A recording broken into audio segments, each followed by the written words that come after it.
9th meeting to order at, not 7 p.m., 5:31 p.m. A moment of silence and pledge by Ms. Berculio. With the arrival of June comes the opportunity to recognize several communities that call Enfield home. June is Pride Month, PTSD Awareness Month, Men's Health Month, National Immigrant Heritage Month, and on Juneteenth, we commemorate the end of slavery in our country.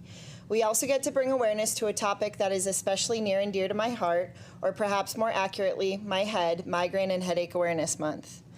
With all of these observances, what all of these observances have in common is that many of the people they honor have had to navigate misunderstanding, stigma, or silence. Migraines, for example, are not just headaches. They are a neurological disease affecting more than 1 billion people worldwide, the third most common globally. They cannot be cured by relaxing more, drinking a glass of water, or simply pushing through. Often, you cannot tell someone is living with this disease just by looking at them. Many suffer in silence. I wish to honor those living with chronic illness, especially invisible illnesses, and my fellow migraine sufferers. I also invite you to wear shades, any color, but especially purple, on June 21st to stand in solidarity with us as we combat the assumptions that surround this disease. Similarly, many men face societal expectations that discourage them from seeking mental health support. Too often, vulnerability is mistaken for weakness when in reality, asking for help is an act of courage. National Immigrant Heritage Month celebrates the stories, cultures, and contributions that strengthen and enrich our nation, while PTSD Awareness Month encourages understanding and compassion for those carrying wounds that are not always visible. Pride Month reminds us of the importance of creating communities where people can live authentically and safely. History teaches us that many of the rights and protections we now take for granted exist because ordinary people insisted that dignity should not be conditional. This month, we recognize those whose voices were silenced, those who paved the way, and those who continue the work of creating communities where all students and families feel welcomed, valued, and included. As we begin this month of reflection and recognition, I invite us to extend empathy more freely, to listen a little more closely, and to remember that we rarely know the full story that someone else is carrying. I ask for a brief moment of silence in honor of all those represented by these observances and for those whose struggles remain unseen.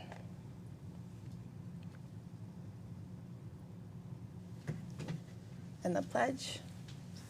I pledge allegiance to the flag of the United States of America, and to the republic for which it stands, one nation, under God, indivisible, with liberty and justice for all.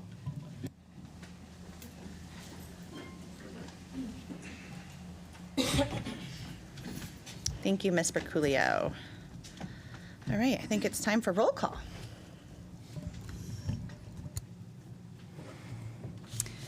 Ms. Berculio? But actually, no, it's not. It's my fire evacuation notice, huh? Thank you, Ms. Lawler. Maybe if I looked at the agenda. Sorry, everybody. There's a lot of you today, too. It's an important announcement. In the unlikely event of an emergency, feel free to go through those back doors and outside, or through these side doors, down the steps, and out the back entrance. Now we can have roll call. Ms. Berculio? Present. Mr. Anderson? Here. Mrs. Cushman? Here. Mrs. Gerard? Here. Mr. Gauss? Here. Mrs. Kiner? Here. Mr. Kober? Yes. Mrs. McGuire Bruce? Here. Board Chair Pickett? Here. All right, and I'm going to ask, before we move to board guests, if I can have a motion to move item 8B to after item 4A. So moved. Moved by Ms. Kiner. Second. Seconded by Ms. Gerard. Hand vote on this one? Any discussion? This is to help make sure folks that are here get to their business earlier. Hand vote on this. All in favor? That looks like all 9 of us. Thank you. All right, so now we will move on to item 4A. Tonight, so Steve, before I pass it to you, I have a little thing I'm going to read, and then I'm going to ask you to chime in if you don't mind. Tonight, we have the privilege of recognizing a student whose actions remind us of the power of being prepared, paying attention, and caring for others. When a classmate experienced a medical emergency, Gavin Pearson acted quickly and confidently, performing a life-saving act for his friend.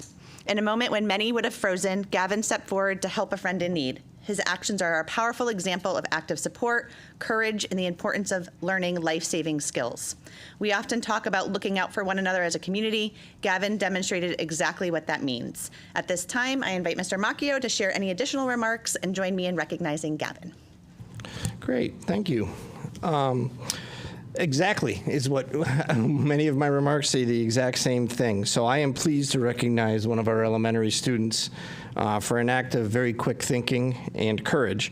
And I think it goes without being said that we're talking about a third grade student, a 9-year-old, who went above and beyond when many others, as you had said, would have frozen. On May 21st, he did, while at lunch, save a classmate who began choking. He responded quickly. He responded immediately and appropriately, wrapped his arms around his friend, and as I mentioned to Gavin before this, I've watched this video probably 30 times, just in absolute amazement. Took care of his friend, and then you watch him sprint across the cafeteria. Now, Gavin, this is the one time I'll allow you to run in the cafeteria. So he runs in the cafeteria, he goes over to a lunch aide and makes sure that he gets help so that they can immediately go over and finish taking care of the student. So as a 9-year-old, his actions reflect not only presence of mind, but compassion and a strong sense of responsibility for others. And I think those are two personal characteristics that are going to serve Gavin extremely well as he goes into the future. I'm sure that everyone here is going to join me, join his mom, the Prunes Crandall students, the faculty and staff. They've already shared with him how incredibly proud they are over at Crandall, but I think we all should give him a very large, resounding applause for his care, his leadership, and his readiness in the moment of need. So Gavin, if you want to come up, we have a little something for you.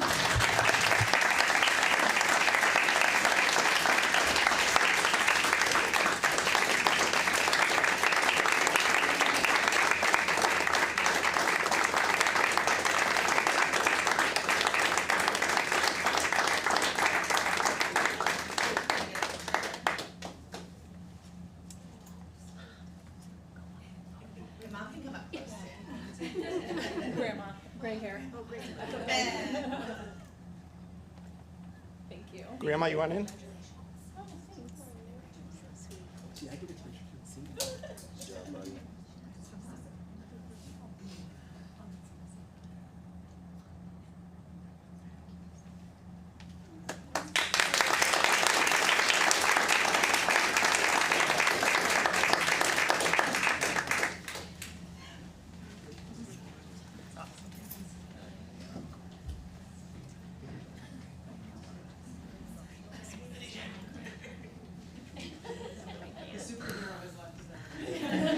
Going to say. The meeting's over. Awesome. All right, so we made an adjustment to our agenda. At this time, we are going to have some discussion and possible action regarding the approval of the Head Start Improvement Plan. I want to thank Jacqueline Valley for providing us that information ahead of time. That was in our packet for us to review. So if I could have a motion, and then we can have a discussion. So moved. To approve. Yes. I make a motion to approve the Head Start Plan. plan. Second. So moved by Ms. McGuire, seconded So by used to Ms. saying Head Start grant stuff, plan. Seconded by Ms. Broculio. Any discussion on the Head Start plan? So I don't mind kicking this off. I think I shared when you came and presented the self-assessment plan that I think that this is an amazing process. I think Head Start has such an opportunity to demonstrate how we do good family engagement and family partnership in our work. Also really good just reflective practice. I hope to replicate some of the activities you did in a Board of Ed retreat. I also think it's a model for how our district can look at some of our work and get some community feedback. So I just want to thank you and your team for the work that they put together on that and including stakeholder voice in that plan. I think it makes sense. The goals that you've selected, the work that you've done makes a lot of sense. Anything anybody else would like to share? All right. Roll call vote, Ms. Lawler. Ms. Broculio? Yes. Mr. Anderson? Yes. Mrs. Cushman? Yes. Mrs. Gerard? Yes. Mr. Gauss? Yes. Mrs. Kiner? Yes. Mr. Kober? I'll abstain. Mrs. McGuire Bruce? Yes. Board Chair Pickett? Yes. Motion passes 801. Thank you so much. And then next item, engagement and culture data update. So before we begin, I want to acknowledge that the information we're about to review represents more than numbers on a page. Behind every data point is a student, a family, and a story. As a board, it's important that we approach this work with both curiosity and care. The purpose of reviewing this data is not simply to identify trends, but to better understand the experiences of our students and the effectiveness of the systems and supports that we have in place. I want to thank our administration and staff for the collaborative work that's gone on into this presentation. Truly, thank you. There's a lot of you here. I think that demonstrates the commitment of our district. I appreciate that. I also want to thank our board. This is the first of one of these data presentations. This came out of this morphing of monthly data sheets that we used to get to more public data reports and discussion. So thank you to our board for this commitment of moving forward with sharing meaningful information that helps us stay connected to the goals of our district improvement plan and our superintendent's student-centered priorities. So I look forward to hearing more of what's in this presentation. Mr. Macchio, anything that you'd like to add before kicking it off? Sure. If you can just click that next slide. So just for your information, so as Chair Pickett said, this is the first of this presentation that we've put together. The presentation itself actually compiles an overview as well as the data for 3 different topics. So this is really 3 presentations in one, which is why we sort of move some things around, because this one's going to take a little bit of time.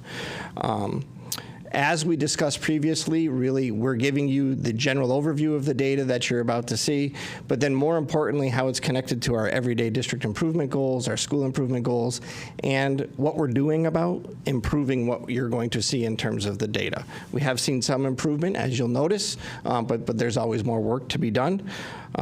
So for the 3 topics here, we have the student attendance and learner engagement. So Mr. Daig, you can come on up. Mr. Daig, Director of Operation, and then Andre Rodriguez and Nicholas Shelton are going to come up, and they're going to talk to you about the LEAP Home Visitor Program. And then we're going to transition into the emergency use of restraint and seclusion with Mrs. Carroll, Mrs. Dennis, and Mr. Morrison. And then the last piece, we have the student discipline and restorative practices. Mr. Longy's leading all of this work. And we have one of our school restorative practice teams that's come here to sort of talk about what it is that they've been doing and all of the excellent work that they've been doing. And then I'm just going to ask, because of the 3 presentations, I don't want to sort of take away from one.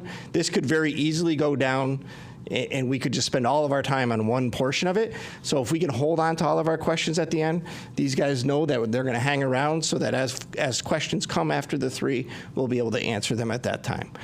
So with that being said, I'm going to turn it over to Mr. Daig. I'm just going to chime in quickly on that too, Mr. Macchio. I think this is our first time getting one of these presentations, so I also expect as board members, similar to what we did with the Michelle Middleton's presentation, that if there's any questions, considerations, thoughts as you process the information, feel free to send me an email. I also anticipate that there'll be follow-up conversations in some of our subcommittee works around this information. So thank you.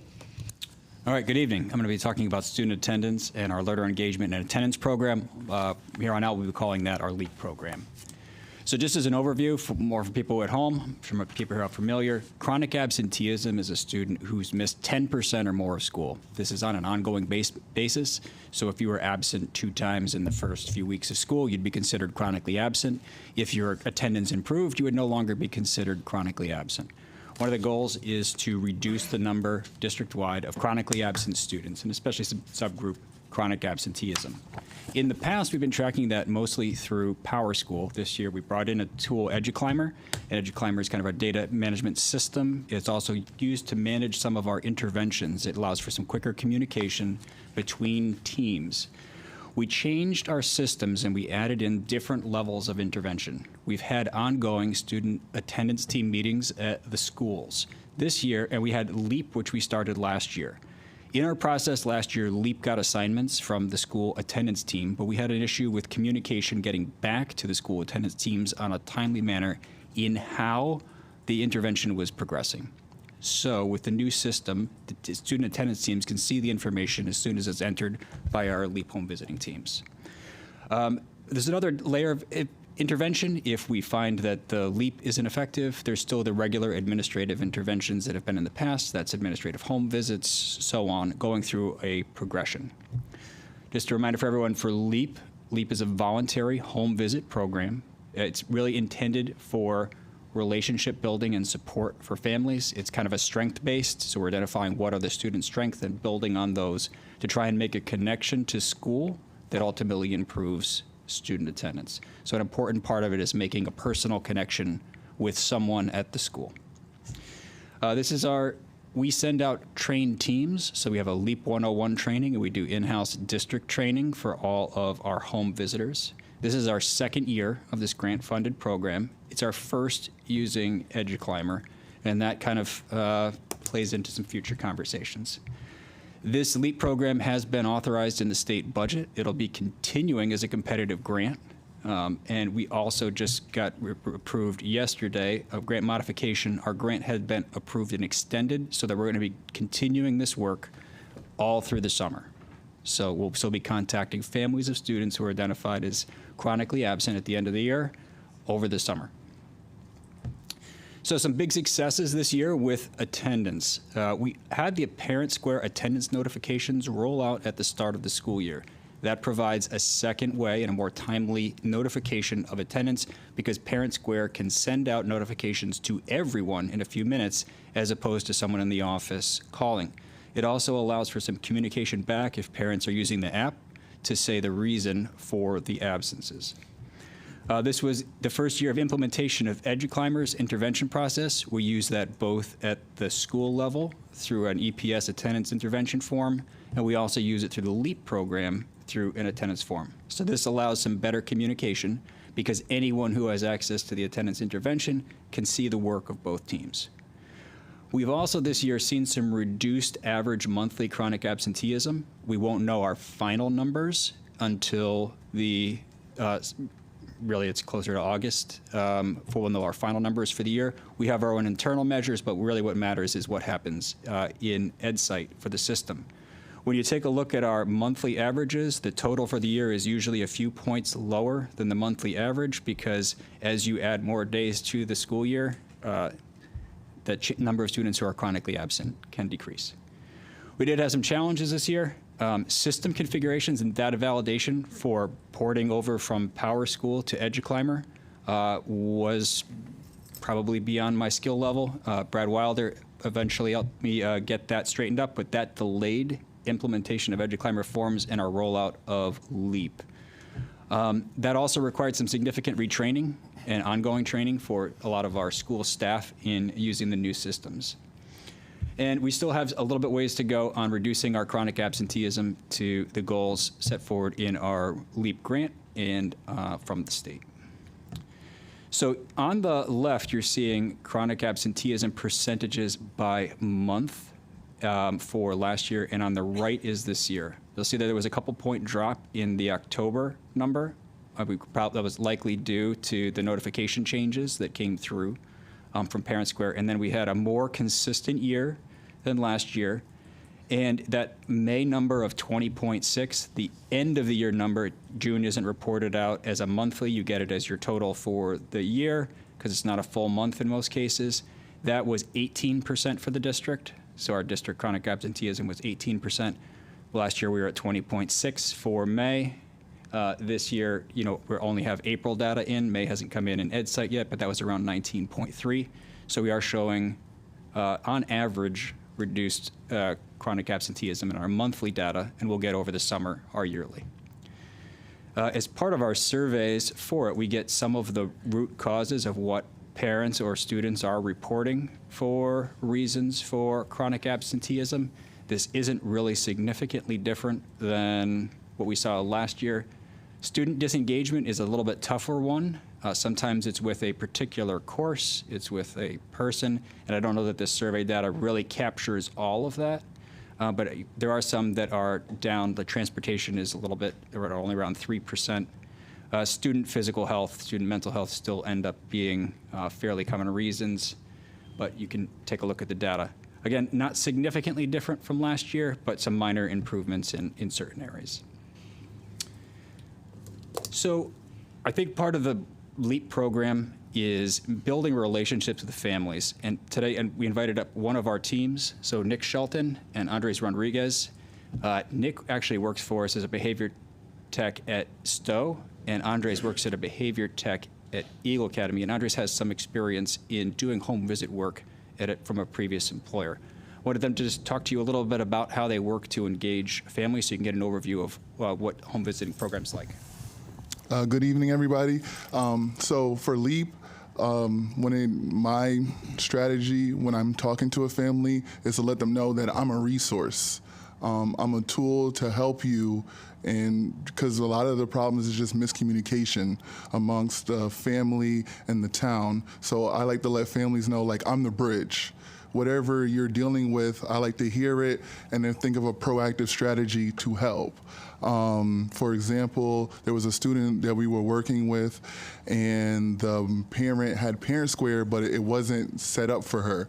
So, and she needed to set up in Spanish, but I was able to set her up with the guidance counselor at the school, have her come in, set it up. So now if her daughter is absent, she's able to communicate that to the school. Especially working with the high schoolers, they are going to be furthering their lives after high school. So letting them know, like, hey, these are the things that you need to do. We're here to help you. Also, just having families hear us. A lot of people just need to be heard, and sometimes they can't get to the school. So through us, they're able to contact through us. The fact that families allow us to come in their home and create that connection and create that bond and that trust to show that the town is here for you more than what the school, just on a school level. And a story that I have is like, talking to the student, her two brothers are overhearing the conversation in the background. And what I'm pretty much emphasizing to the student is that we want to see you graduate, but you still need to want it for yourself. And in this country that we live in, just having the diploma helps you further. And the two brothers, they never were able to get their diplomas, so they're hearing this in the background, and they're wondering how they could go about them for themselves. So like when enrollment opens up in August, I'm helping the two brothers go for their GEDs. And then that also motivates the sibling to want to keep furthering it for herself. And every time we kept showing up, she would bring us her Power School, show us the grades, show us the improvement in grades, show her that she is going to class and taking this serious. And I think that through LEAP, it's just a motivation to help the families, like a battery in their back to help them understand that we are here as one. It's not the town versus the family, it's us together. So that is why I feel like LEAP is important, and what we do is important as well. Hi, everyone. Good evening. Just to piggyback on what he said, I think LEAP is great. I've been doing it for 2 years now. I had a great partner in Kim last year, and now I have Nick. And I've done this work before at Hartford, and Hartford schools are pretty extreme situations there. And so I was very familiar already with helping families. I have a great rapport with families because I have so much. I think as long as you care, I think empathy is the most important thing when it comes to these families, because some of these families feel like they've been bombarded with stuff all the time with their kids, right? So I come in that space and tell them, look, we're here to help, not to just say you did anything bad. Life happens, you know, and just make them feel comfortable enough to let us into their homes, first of all, because it's not, you know, I make it very simple for them. Either we can go to your home or we can go somewhere to the library, whatever the case, whatever makes you feel better, makes you comfortable. And then the fact that the child comes along, I always praise the child for being there, because this is for that child. And to show that because your parent worries about your education and your attendance, they're here and you're here, so let me commend you for being here. So we started kind of late this year, unfortunately, but I'm happy that we've had some rapport with some families. So I know that now that we extended the funds for August, the families that we did speak to, we can continue with that, so then they can have a good start for the beginning of next year. I think they just need to know that we're going to be there for them. And I care enough that I don't have kids of my own, but it's got to be tough, right? So I mean, I'm around kids all day. So I mean, they just need to feel like they're being, like he said, being heard, and that I think this is a great program. I think that we, as long as we put our 100% effort into it, it's going to be very successful. And as long as we're doing it on a regular basis and we're being consistent with it, and we have to if we say we're going to do something, we got to do it. You know what I mean? It's just not saying, okay, yeah, thank you for this, and then whatever, and we'll get back to you when we can. No, the only way it's going to work is by getting their help that they need. If it's the class issue, is it, because sometimes they come to school, but they're not actually going to classes. So they say, well, my child is, I heard a couple times, I said, my child's coming to school. I say, yeah, but they're not going to classes, and that's part of the attendance, you know. Okay, your body's here, but you're not in class. So let's try to see what is the issue there. Is it another classmate? Is it the teacher itself? Is it the work itself? We'll figure it out. But as long as you make the effort and join with us at LEAP, and I think we can be successful. But, you know, you can only do so much, right? So we do our best. Thank you. All right. So as mentioned, we're going to be doing some of the work over the summer. So what we did is we submitted a grant modification to reutilize some of our funds as the timeline was extended. We plan to run an attendance campaign over the summer. You may remember a few years ago we had things like a Day One campaign. There were signs around talking about the start of school. We're going to be using some of the language from the Better With You campaign that was put out by the state. We're going to be doing summer contacts for our LEAP families, so that's going to be starting again up on July 7th. We're going to roll the forms and process over into the next school year. As soon as we do that, we're going to be starting contacts and continuing ones from the 25-6 school year. We'll be doing some, as part of that, there'll be some welcome back readiness calls for family, but it'll be more for people who are continuing with LEAP. We're going to be doing some more LEAP engagement training. I'm hoping to utilize the two gentlemen next to me to help some of our teams with making some of the initial calls and engagement work with the families. We'll be bringing in a technology and validation lead. We had hundreds of forms for attendance interventions, probably around 800, and then 160 LEAP. This year we could be up to 500 to 600 LEAP forms as part of the work. So just making sure that we're getting our data correct and the data for the state. And then LEAP program will be starting much sooner. Anyone who misses school up before September 1st will immediately be getting a assignment through LEAP for the upcoming school year. Okay. All right. Thank you. All right. Like I said, we'll hold off to the end. Great.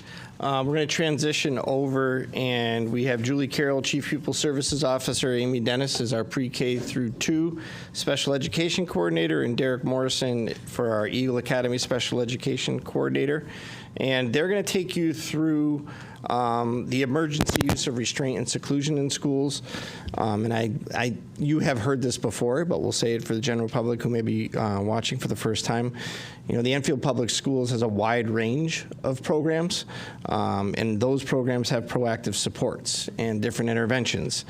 And we're trying to meet the needs of a wide variety of students. And there are times, unfortunately, where you know, emergency practices are necessary because we need to make sure, and I think what you'll hear as you go through this is that we need to make sure that the students and the staff are safe at all times. And that's really when the emergency use of restraint and seclusion comes into play. So they're going to lead you through this, and I'll turn that over to Julie. All right, well, thank you. And I'd like to acknowledge and thank Amy Dennis and Derek Morrison for all the work that they've done with this initiative, and especially for all the district-wide training they provide around physical and psychological management. And they'll be speaking in regards to that topic later in the presentation. So thank you, Amy, and thank you, Derek. So, as the superintendent stated, tonight we're going to provide you with an overview of the emergency use of restraint and seclusion in schools. Included in our agenda tonight are 3 parts. The first part is an explanation of the laws pertaining to the emergency use of restraint and seclusion. The second part of our presentation is focused on the required district training for staff.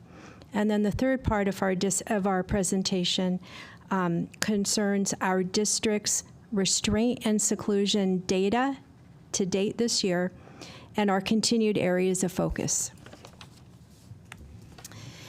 It's important to note that the information that we're presenting tonight is drawn directly from the Connecticut State Department of Education's official document titled Understanding the Laws and Regulations Governing the Use of Restraint and Seclusion in Schools. So the first question we're going to address tonight is, what is an emergency? An emergency is a situation that poses risk of immediate or imminent injury to self or others, which typically warrants an unplanned response. Emergency situations include physical aggression towards others, students or staff, and self-injurious behaviors. What is a physical restraint? A restraint is any restriction that immobilizes or reduces the free movement of a person's arms, legs, or head, including but not limited to carrying or forcibly moving a person from one location to another. A seclusion is the confinement of a person in a room from which the student is physically prevented from leaving. It's important to understand that seclusion is an act and not a place. Although an area or room can be assigned for the purpose of seclusion, a seclusion can be conducted in a classroom, hallway, office, etc., recognizing the defining criteria as the fact that the student is not allowed to leave the room, space, or area. The state has numerous requirements for any rooms that are designated spaces for the emergency use of seclusion, and I'm going to review what the state's requirements for these rooms includes. These rooms must be of a size that is appropriate to the chronological and developmental age, size, and behavior of the student at risk. Must have a ceiling height that is comparable to the ceiling height of the other rooms in the building in which it is located. They must be equipped with heating, cooling, ventilation, and lighting systems that are comparable to the systems that are in use in the other rooms of the building in which it is located. These rooms must be free of any object that poses a danger to the student at risk who is being placed in the room. They must conform to applicable building code requirements. The door to a room used for seclusion must have an unbreakable observation window, and that's in order to permit frequent visual monitoring of the person at risk and any provider or assistant in the room. And the rooms must be equipped with a window or other fixture allowing the student a clear line of sight beyond the area of the seclusion. We'd like to note that the rooms that we have in district for emergency seclusion meet all of these requirements. For emergency restraint and seclusion incidents, there are mandatory reporting and meeting requirements. Parents are notified on the day of the incident. Parents and the State Department of Education receive an incident report within 2 business days. If there are 4 incidents within 20 school days, a PPT meeting is held for a student with an IEP. An SAT, or Student Assistance Team meeting, is held for a student without an IEP. At these meetings, the teams, which include parents, review the incidents and plan for the completion of a functional behavioral assessment and behavior intervention plan to address the student's needs.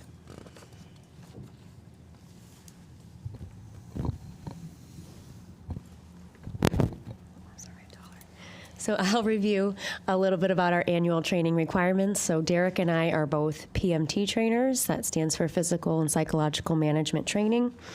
And we complete those trainings throughout the year. And Derek will address that shortly.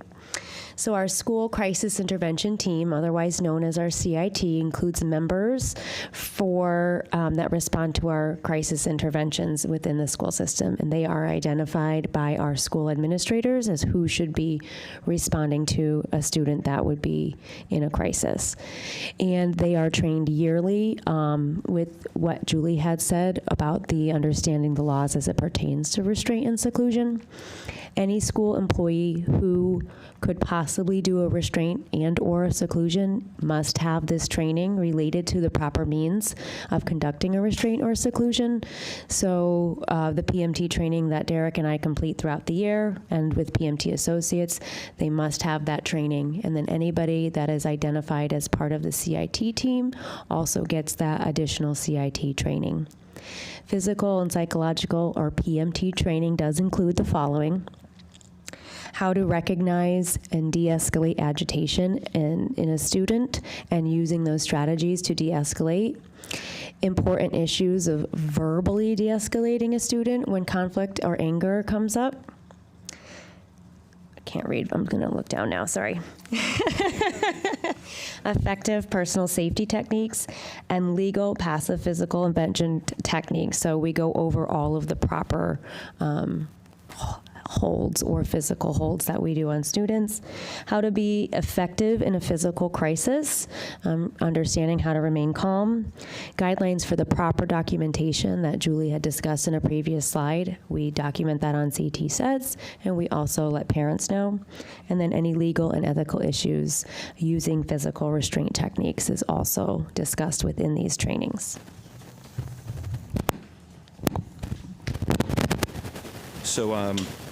So as mentioned before, talking about who's trained in the district. So currently, 25-26 school year, 388 staff are PMT trained in our district, which includes a list of them from school administrators, special education teachers, behavior techs, paraprofessionals, related staff, so speech, psychologists, things of that nature, school crisis intervention team members, as Julie mentioned, and general ed teachers as needed.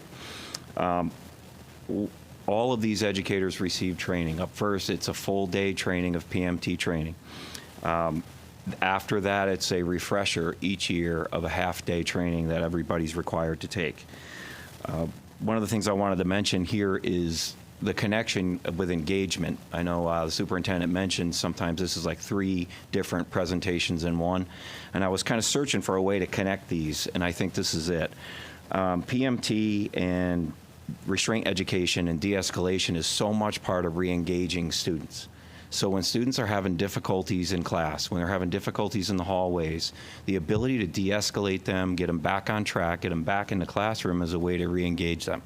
And that is the connection with re-engagement. And that also is the connection with students feeling comfortable even at their worst, even when they're struggling their worst, feeling comfortable to be at school. I think those things are a really strong proponent of what we're doing with PMT. The training, again, primarily, about 3/4 of the training is about de-escalation. It's about building relationships. It's about establishing connections with students, looking for things before they explode, before they get really difficult. And I think our staff are terrific. Obviously, I see our Eagle Academy staff doing this every day. This is a common language that we use. The PMT de-escalation is a true resource for everybody. Thank you. Thank you, Derek. All right, on this slide, I'm going to review our restraint and seclusion data for the school years 2024-25 and the current 25-26 school year. So last year, we had a total of 319 emergency restraints, 301 forcible escorts, 518 seclusions. Our total incidents, 1,138, and our unique student count was 99.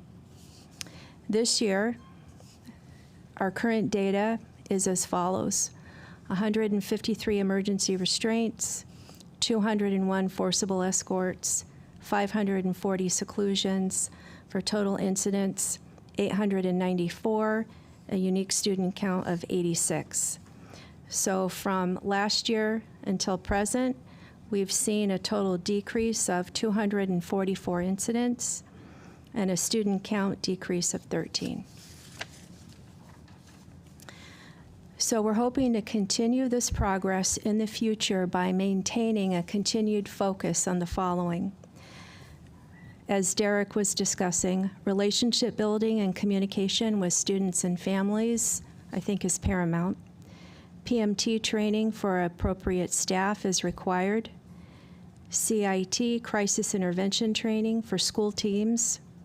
CT SEDS training for new staff as appropriate to ensure that we have the required documentation criteria met.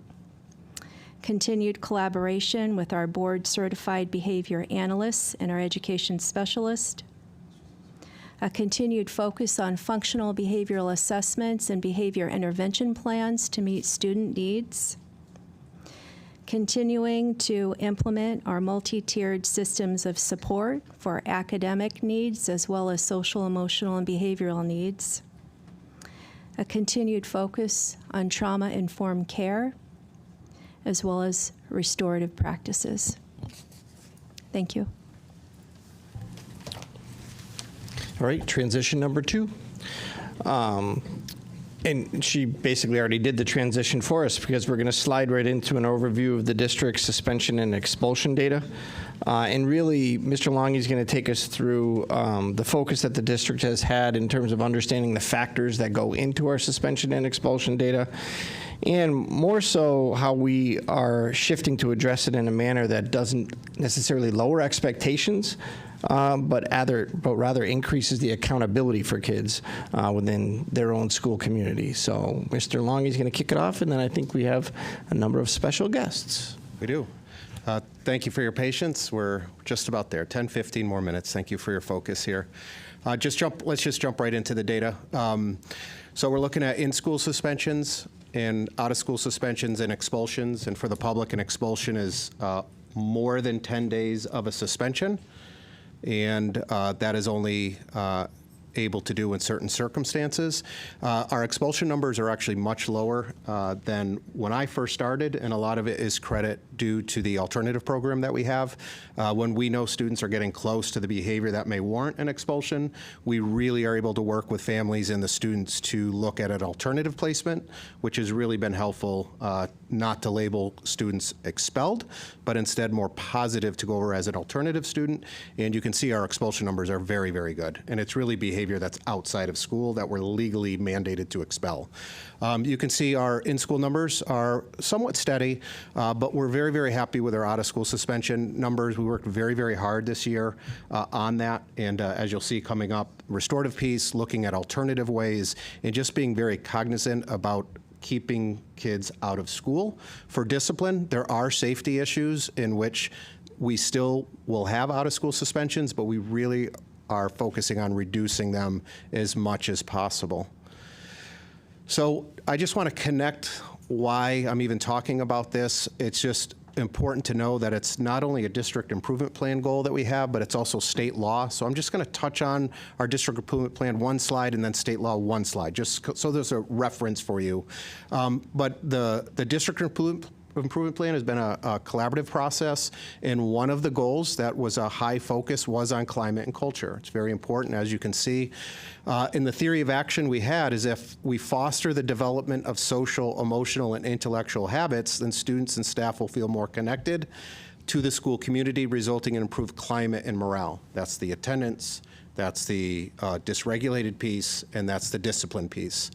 So really the full goal is Enfield Public Schools will identify and align trauma-informed and restorative practices, enhancing the overall climate in our buildings. So that is a goal that our district is working on. But it's also a part of state law, and I've talked a little bit about this before, but Public Act 23-167 made some pretty major changes to how we look at students, how we look at suspensions, how we look at the, quote, bullying has changed to challenging behavior and how we report that. So there's a whole piece of how we look at students, how we investigate students, and there was a big piece about schools kind of resetting how we develop climate plans. So this year, your schools have been very busy at work developing brand new school climate plans with a committee. They have a school climate specialist. And within the school climate committee, they surveyed all students and families. You may have seen those. If you are a parent, you probably saw some surveys coming out. And they used that data, that starting data point, to start building these plans. And next year, at the beginning of the year, they'll survey again, and they'll start to reassess, and they'll change the plans as necessary. It's a living, breathing document.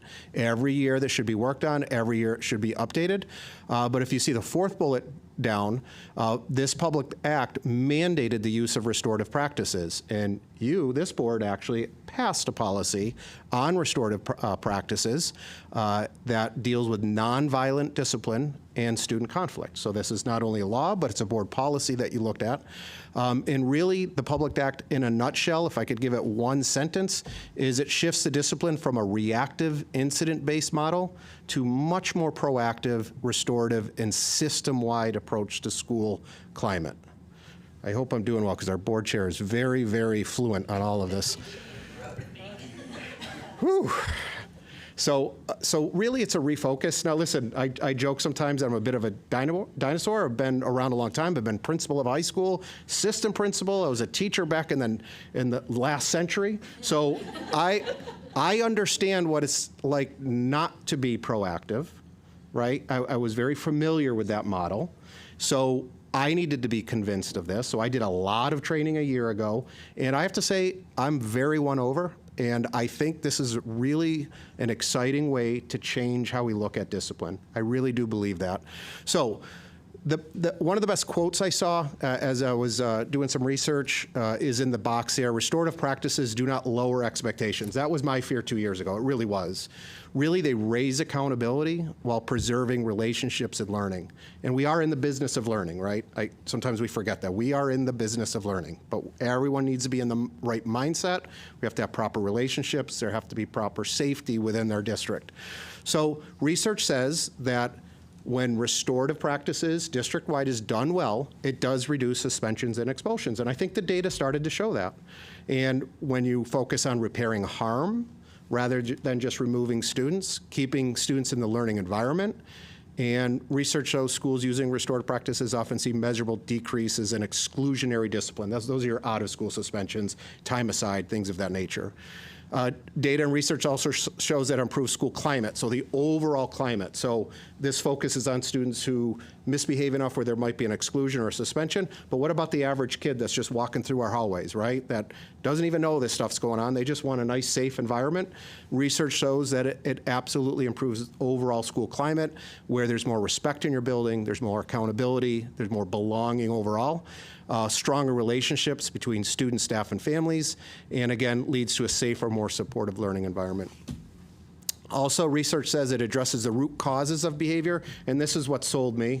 I've suspended hundreds of kids, maybe some of your kids at one point or another, and I don't know if we ever got to the root cause. I felt maybe we did, but this is very proactive, and it's very thoughtful in how students process the harm they have caused the classroom, another student, the school, and the repair that has to come behind that.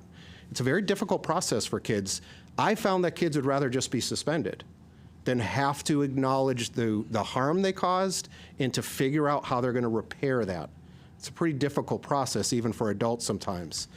So traditional discipline punishes, where restorative practices ask why it happened. It helps identify trauma and unmet needs. Okay, so that's a big part of this, and promotes long-term behavioral change instead of short-term compliance. Finally, research shows it builds student accountability and responsibility. So students are much more active in resolving conflicts and encourages reflection, and the consequences are actually meaningful, and they kind of fits the crime, as they would say. Now with that, for those of you who are saying, well, this is all hands-on, good feel and everything, when there's an unsafe situation, there are still consequences. I want to be very, very clear with that. This does not erase when there are unsafe situations. There are severe consequences that we issue for safety of buildings. So I just want to throw that to the public. Okay, so here's the neat part. So I just gave you the theory. And I just talked about the books I've read and the conferences I've gone to and working with Mr. Brummer and Amanda and her team, like all the things I've been a part of. But so what? So what does it actually look like? What does it look like? So every school sent a restorative team for training the beginning of this year. And it was pretty intense, and they got some real intense, focused training on restorative. And I kept saying, it's year zero, just mull it around, take it back to your building, think about it. A few schools, though, considered it year 3, and they went crazy. And one of our teams from JFK really was a focus at the 6th grade level, mostly. And they kind of did like, what would it look like if one of our grades tried to go fully restorative, or as far as we could go? What would it show us? What would the data show us? What would the school look like? How would the 6th graders react?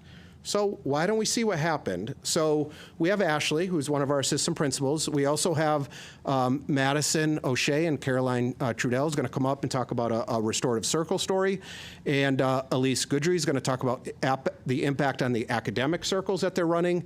And then Janice Serrato and Randy Gina are going to come up and talk about next year and the years moving forward. So I am going to shut up and get out of here and bring up the real show. So you're starting, and then we'll go from there? Okay. Perfect.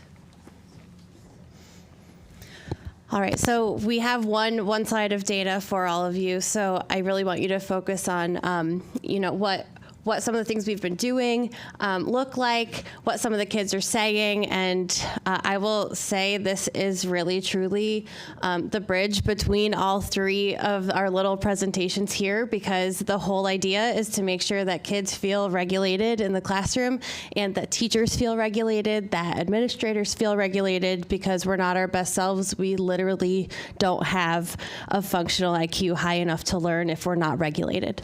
So I think that the most important number on that screen that you see in front of you is that 70% of students who participated in a circle of some kind, which is legitimately kids and adults sitting in a circle and having a very specific and pointed conversation that is respectful, where every person is allowed to be heard and understood. 70% of kids that participated felt more connected to their peers at school. And I will give a lot of credit to Madison O'Shea for collecting a lot of this data, because she's incredible. So 44%, we had a 44% decrease in 6th grade office referrals between last year and this year. Last year we had over 300 office referrals coming to my desk, and this year we had about 160. And those are major incidents, so of a serious nature involving some type of discipline connected to it. So circles, like I said, there's a couple of different kinds of circles, and I'm going to let my awesome team talk about them. But we provided 3 restorative trainings for our certified staff, talking about research behind our restorative work, how to identify when a student is dysregulated and needs some supports. 7 informational circles for all 6th grade students. So again, I'm going to just say kudos to Madison, our 6th grade school counselor. When she went into classrooms, she circled the kids up and she introduced herself, introduced, here's how you function in JFK. This is what you need to do. These are your people. 24 classroom community building circles, 24 classroom respect agreements. That's Janice Serrato, who really took and ran with the respect agreements. 25 student requested peer mediations. That is not me saying you're sitting down and talking about this. This is kids coming to me or Ms. O'Shea or a teacher. I would really love, I had a kid come up to me, the conflict with a couple of students. I really want to sit down and talk about this with you and them. And I'm like, okay, well, do you want me to talk about this to them so you don't have to do all the heavy lifting? And she was like, no, we did this once before and it worked really well. I'd like to do it. I'm like, excellent, great. And 1 5-week community building program for a resource science class. We had a resource class that was just having a hard time working together, a hard time staying focused on school. So again, Madison put together a 5-week program. Every Friday she went in, ran a circle, and then provided information for the teacher to be able to take that and run with it once she was more comfortable so they could continue the circles in the classroom. A couple of things, I'm not going to read all of them, but what students are saying, they're feeling understood. I learned that I also might have been a little mean. taking ownership and having accountability for that action, right? I learned that I had strong feelings about what happened, and now that I know what happened, I feel safe. Speaking to people is going to be better for you to understand what's really happening. Sometimes my actions affect someone, and I might have to fix that. It's one of my favorites too. And I need to be more open and honest. So at this time, I'm going to turn it over to Madison and Caroline, who did a restorative circle with myself and the two of them when there was a conflict in Caroline's classroom.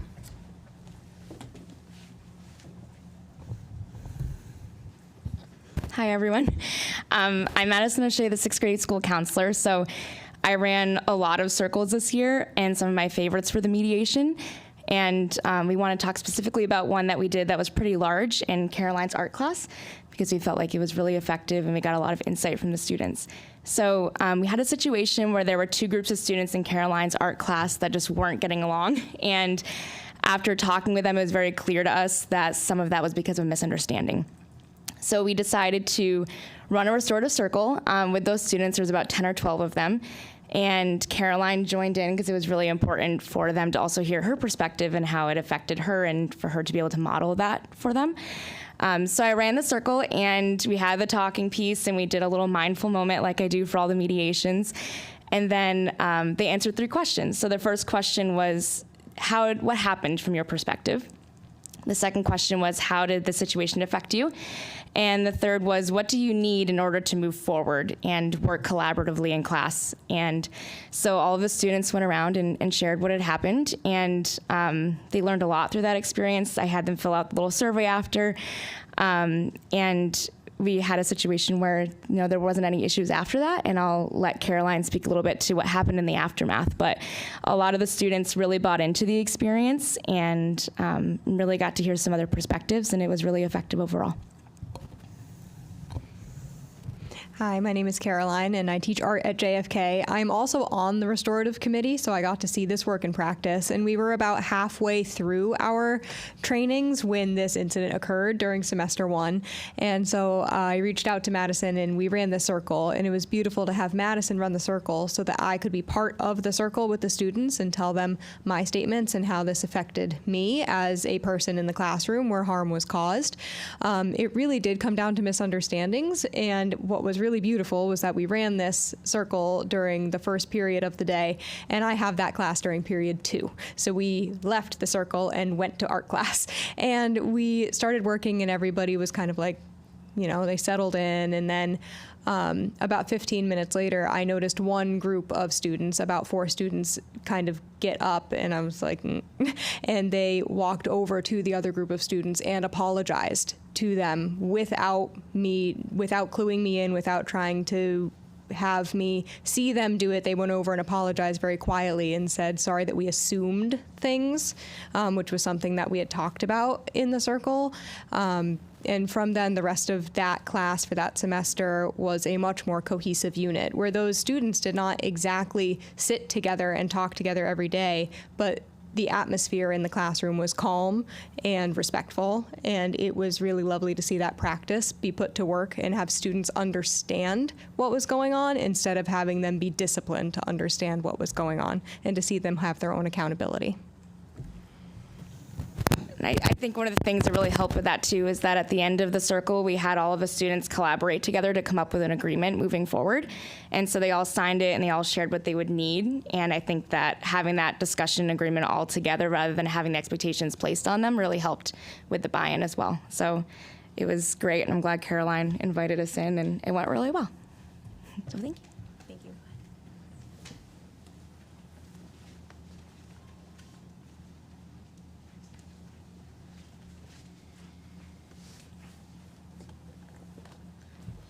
Hello, I'm Elise Guidry. I am an 8th grade language arts teacher at JFK. It's nice to see some of my former students here. So not only are circles great for discipline and for building community, but they're also really helpful for academic purposes. So we've been running academic circles, and those are a huge benefit to our classroom communities, particularly with students who are looking to build their discussion skills and their critical thinking. It's a tool that teaches students that they all have the ability to contribute thoughtfully to a dialogue, and that they benefit from listening to each other. Circles are run throughout the unit where the teacher gives a series of questions pertaining to the unit, and then those students get to offer up their response or they get to comment on a peer's viewpoint. The students typically finish these circles with a reflection where they think about what did they learn from their peers and what does their classroom community think about the unit of study and whatever issues we talked about in that classroom. And the benefit of these circles is that it prompts these students to equally participate in a discussion. Everybody talks, everybody listens, everybody shares. This is a benefit for our students who, it's a benefit for all students, but even students who will disclose that they struggle with public speaking or they struggle with sharing their ideas. I've noticed that over the course of the year, the more that we practice this, the more that they get to share with their peers, the more confident they are, and even by the end of the year, they're able to do spontaneous circles, where they're able just to sit down and have that discussion, which is a huge benefit for our kids who are often very nervous and shy and not sure how to participate in their own community.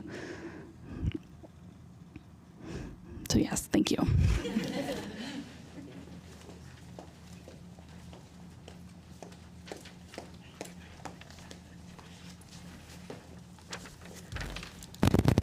Hi, hello, and thank you for having us. I'm Janice Serrato. I teach STEM at JFK, 6th grade. And I'm Randy Gina. I teach phys ed at 6th grade. So as we look ahead, we're excited about the next phase of the restorative practices at JFK. We're going to continue implementing our school's 3-year restorative practices plan, and we'll build upon strong foundations established this year. In addition, we'd like to expand the restorative practices training to include all school personnel. That includes bus drivers, cafeteria staff, support staff, social workers, paraprofessionals, and the behavior technicians. Building a truly restorative school culture requires a shared community or shared commitment from every adult who interacts with our students. And we can strengthen relationships to be more consistent, more supportive, and inclusive to promote more student success. An additional continued stance that we're taking is to embed trauma-informed practices we have a reset room. So we're going to embed those into our reset room, as well as our in-school suspension program, assuring that students have those supports that focuses not only on accountability, but also on understanding, growth, and connection. Finally, we're hoping to expand it to like our upperclassmen, like our 7th, 8th graders. It would give students a leadership opportunity and train those students to serve as peer mediators or facilitators of restorative circles. That empowers our students to take an active role in building a positive school culture and helps them resolve conflicts constructively. And thank you so much for having us. It's so effective. I do all the respect agreements. And when you're raising that accountability, honestly, they're coming up with the respect agreement, not me.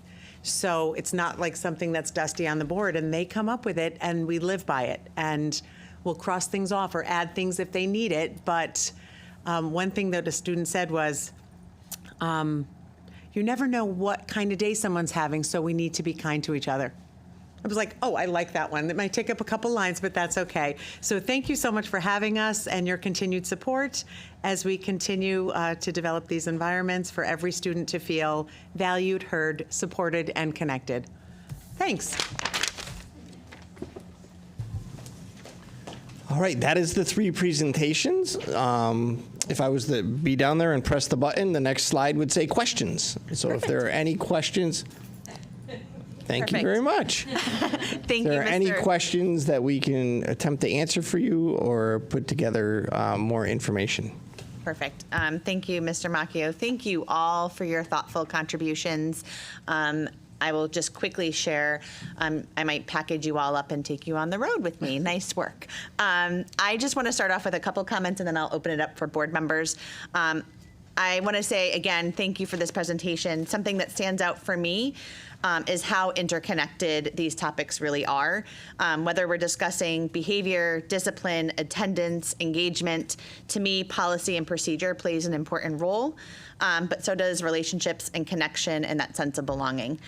So as we continue this work, I'm not going to ask a lot of questions tonight. You'll get some follow-up from me probably in subcommittees, but I'm interested in learning more about how our administrative regulations and protocols are being reviewed and refined to ensure that they remain student and family-centered, restorative when appropriate, and rooted in dignity.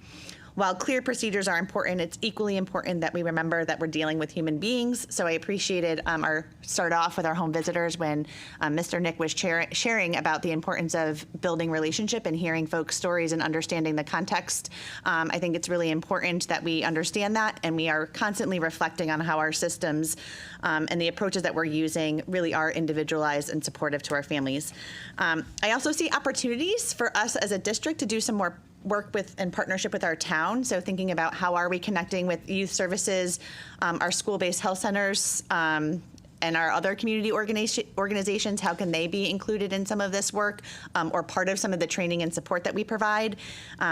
We do so much during the school day, but our families also need support, and there's out of school time in summer that our families need to be connected to some of those community resources that could also be helpful.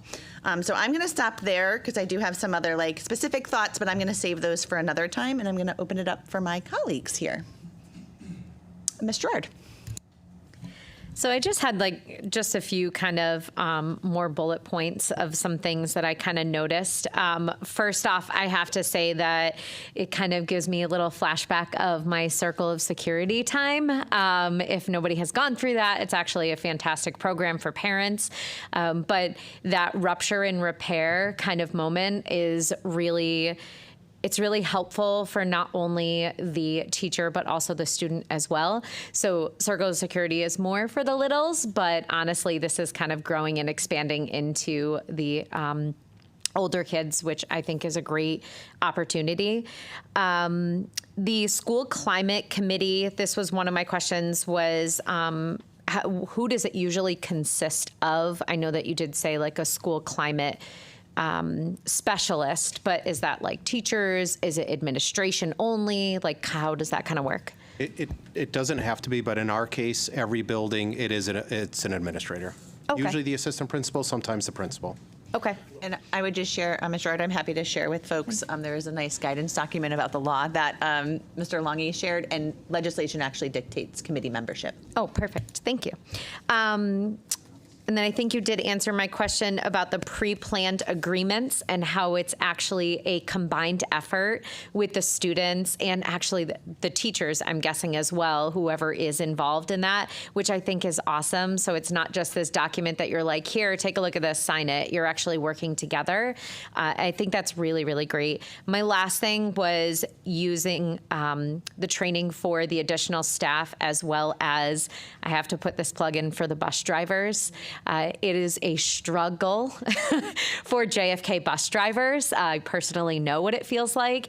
And the kids are great, but we're getting them right first thing in the morning. And then at the very end of the day, there's a lot that may have happened at the end of the day. So how can we support those bus drivers in that of how can we, just be on a personal level and have that empathy, but what can they do to kind of help those students? So I think this is really, really great, and I can't wait to see more data and more things get a lot better. Thank you. Thank you, Ms. Gerard.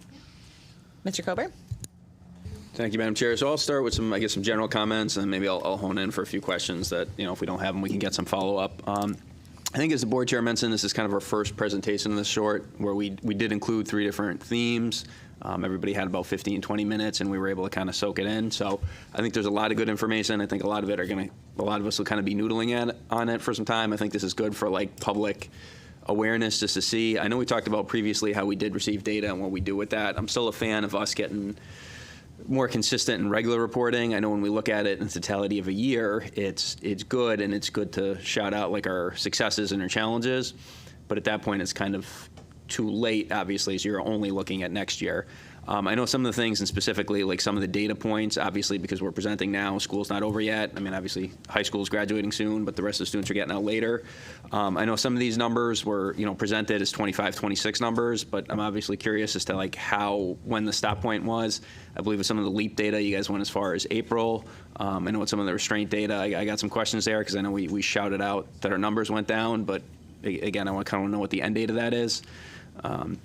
So I think those are, some of my like general stances. One of the questions I had specific to LEAP, and the superintendent, if anyone can answer this now, is because LEAP is obviously like a voluntary program, so out of all like the students that are identified as chronically absent, I guess what's the participation rate? Like how many people are opted into LEAP for the home visits and they're able to actually participate when you guys get those survey and you get those survey answers? Like what percentage of our chronically absent students does that actually reflect? Thank you, Mr. Daigle. So it really depends. So this year we had a later start than normal. Like I said before, we really didn't get going because of some data validation issues. Starting in February, I think we have 700 chronically absent families. Currently, 168 were referred for LEAP so far this year. Our plan for the summer work is to connect with others. I think part of the reason that more aren't connected with LEAP is some of the work the school attendance teams do. They go through and see what the root cause of the absence is during that. So let's just say, for instance, a student has the flu or has a medical that keeps them out of school for an extended period of time. It's not by their choice that they're absent and there's a documented reason. They might not be referred to LEAP because we're trying to work with ones who might have other needs. So part of the work is just making sure that they are ready. So to answer your question, about 168-ish out of about 700 or so kids. Okay, thank you, Mr. Daigle. I appreciate that. So that was just kind of like one of my curiosities with that. So I think that's kind of all I had specific to LEAP at this point. Again, if I do have follow-ups, I'll route them to the board chair. I guess one of the other questions I had, and again, I don't know if we can answer it now, but regarding like the restraint and seclusions, I know obviously we went over the definitions. We talk about how the seclusion is is an act, not necessarily a place. But I know previously, and I had asked about questions about how many rooms that we had designated, and I believe that number changed. So I guess if the superintendent can answer, like how many rooms identified for seclusion do we have throughout our buildings currently?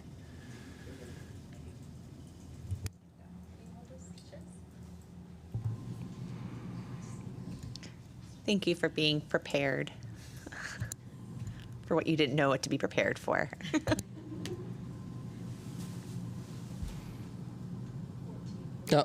Yeah, 14 total, I believe, is what I heard. 14 total. Okay, and is that across our? That's across all buildings, but not all buildings have these. Okay. All right, thank you. And then the other question, and this is a little more generic, but I know we talked about the CIT teams, and obviously every school has them. I guess if you guys could just like maybe enlighten us a little more, like how does the size of the team relate? I'm assuming like a CIT team at the high school, you probably have like a dozen staff members versus at an elementary school, it might be smaller. So is there a set number of personnel that we would have? I mean, obviously I'm thinking things like if staff are engaging in. There's not a set required number of staff on the CIT, but generally speaking, the size of the CIT teams is proportionate to the size of the school population.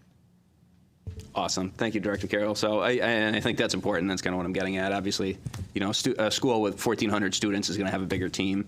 And then I guess the other quick thought I have regarding that is, are all the team members, and you talked about the PMT training, how they're all trained, do we have like alternates or other people that would fill in, like in case all members of the team are just not present for any reason, like if a staff member is absent or if a gen ed teacher or special ed teacher and they're teaching a class and they're with a student and they're unable to respond to another unplanned emergency, like I guess how would that unfold?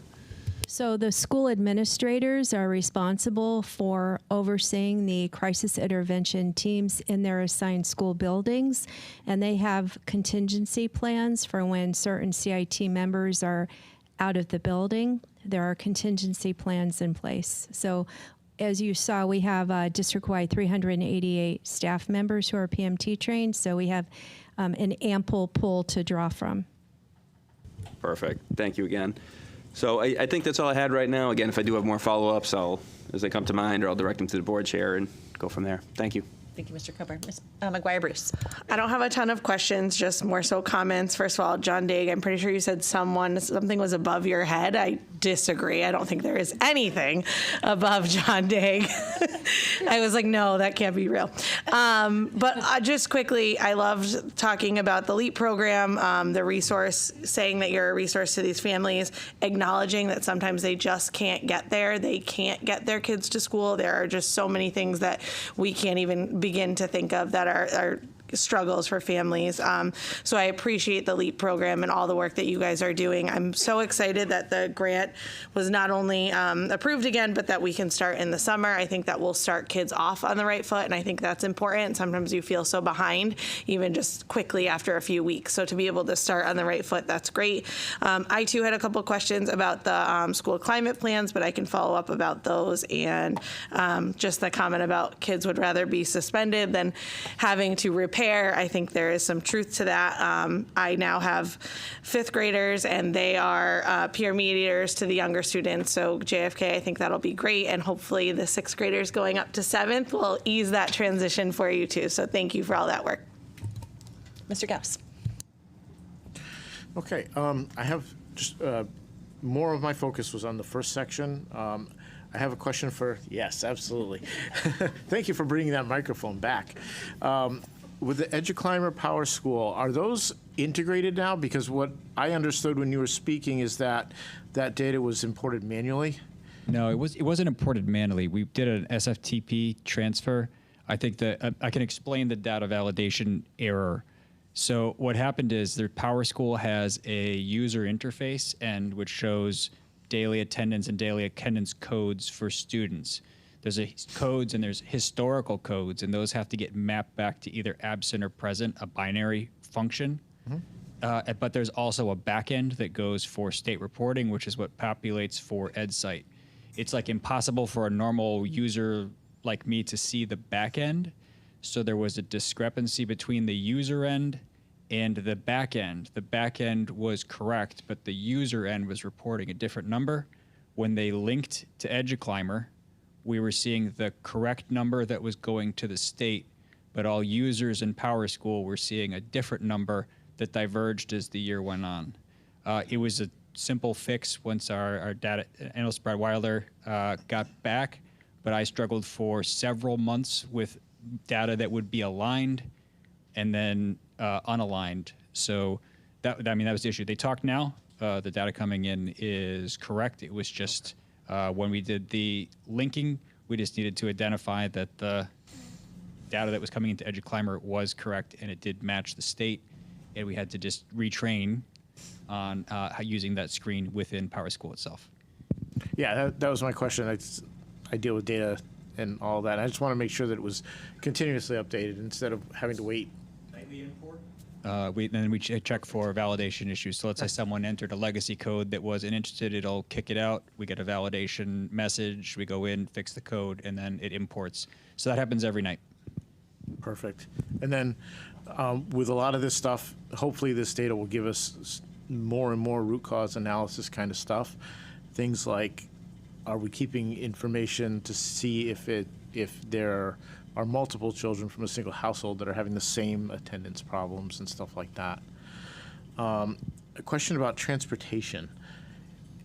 If that shouldn't be an issue, should it? I mean, we provide transportation, or the kids are walking. I don't understand. And actually, the transportation, you have to understand, it may not just be our transportation that we're providing. Okay. So some students are within a walk zone for a school. And thank you to the board for reducing some of those walk zones when they redid the policy. Sometimes during weather, students were missing school because they were unable or unwilling to walk. Like someone said that they couldn't get their car out of the driveway because the snow plowed the end of the driveway over and they couldn't get out. Sidewalks not shoveled. And also, we had some transportation issues for correct provided transportation from Hartford, right, which required calls to just make sure. They said that they were missing the bus or the bus didn't come. We needed to work that out. That 3%, I mean, that really, not all of those people replied for the root cause in there. We're talking a few cases for that transportation. Okay. And then question with the PMT training. sounds like there are very specific teams and things that are trained, but is there some sort of a video or something that the rest of the staff can view to have some expectations so they're not surprised when stuff happens?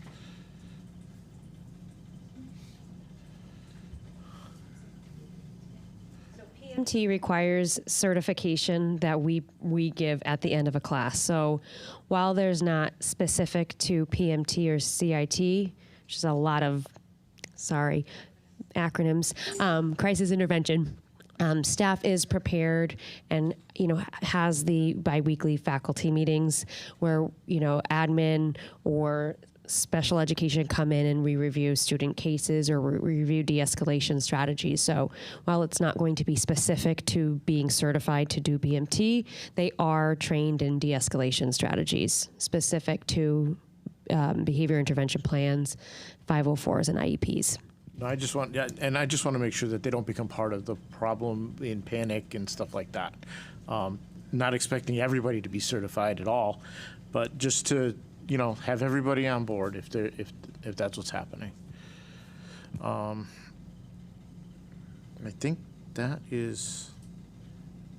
Yeah, I'm gonna have to follow up with email on other ones because there's a lot going on. I was to say, and no rush. So I think this is for us as a board, and as we have continued conversations about, our work in subcommittee and how this aligns to our district improvement plan, there will be continued conversation. So it's not a one and done, Mr. Gauss. Ms. Kiner. This past week, I was at Head Start Policy Committee meeting, and we had Dave Betchell, consultant from Cross Sector, deliver his community assessment needs update. After hearing that and then listening to you talk about LEAP tonight, it just really warms my heart because later on, I'll be talking about the specifics of the needs, and the needs in Enfield are incredible. So I'm just so happy that we have LEAP. I'm wondering is there any need for more people to be trained in LEAP, or is there enough money to do that or not? So right now we have 16 teams, so we have 32 LEAP home visitors out there. So I think the challenge with having more teams is early within a school year, there might not be enough assignments for them to go on. It's as the year builds that you get more cases that are probably identified by your schools as ones being appropriate for LEAP. So yes, if we do find that there is a greater need, we can bring on additional LEAP home visitors. The grant will provide for it, and the state of Connecticut is fantastic through their home visitor hub. They've offered trainings on a pretty much monthly basis to be LEAP 101 certified. And actually, one of our contacts at CREC did an Enfield-specific training for us when we brought in a large group of home visitors this year. Good. I'm so glad to hear that because I think that is really where it starts, right? If the kids stay home, if the parents don't feel like they have support, if they are down and out and just can't deal with one more problem, I think somebody coming to their door and saying, I'm here to help. I'm just very grateful for that. Ms. Cushman. Thank you for taking the time to come, and I do appreciate you sharing your personal stories. That really supports and validates the work that's being done. I did have a question for Director Carroll. When you had the slide that showed last year's data with this year's data, the seclusions was the only data point that didn't go down but actually increased. I just was curious if you could offer any possible explanation for that. Not at this time, but I think that you raise an interesting question that we all within our department are reviewing. And what we're pleased, however, to know is the overall restraint and seclusion incidents have decreased, as has the unique student count. So we're very pleased and encouraged by that. And we'll continue looking more closely at the data that we're collecting and looking for opportunities to, continue our progress with that initiative. Yeah, I would agree. Overall, it was encouraging to see most of the data. There was just that one point that was questioning. Yeah, thank you. All right, I think I'm going to wrap us up here, if that's all right. Thank you again all so much. I am sure there will be continued dialogue and questions that might come your way. I am hoping to see some of these programs grow. I know with LEAP, we're taking a very targeted approach to who's getting those home visits. I think it is such an important relational model that it'd be nice to see how that can be expanded. Excited to hear about the continued work of restorative practices and how that impacts our most vulnerable students and the needs of them as well. So thank you all so much. And we're going to continue on and move on here with our superintendent's report. And you warned me about this pen, and I'm flashing people. And we'll start with our senior for one more day. Hi, everyone. Yes. I'm going to have you wait one moment while they transition. It was like a...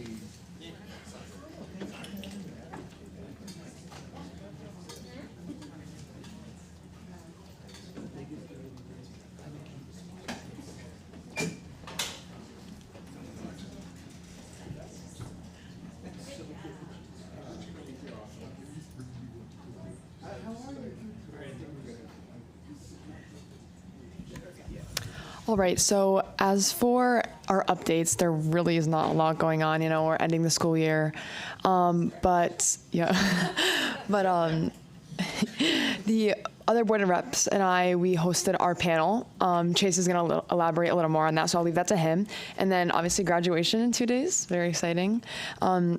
But I really wanted to come here tonight just because, as you may know, this is my last meeting, and I've been with some of you guys for 2 years, some of you guys, this is my first year with you.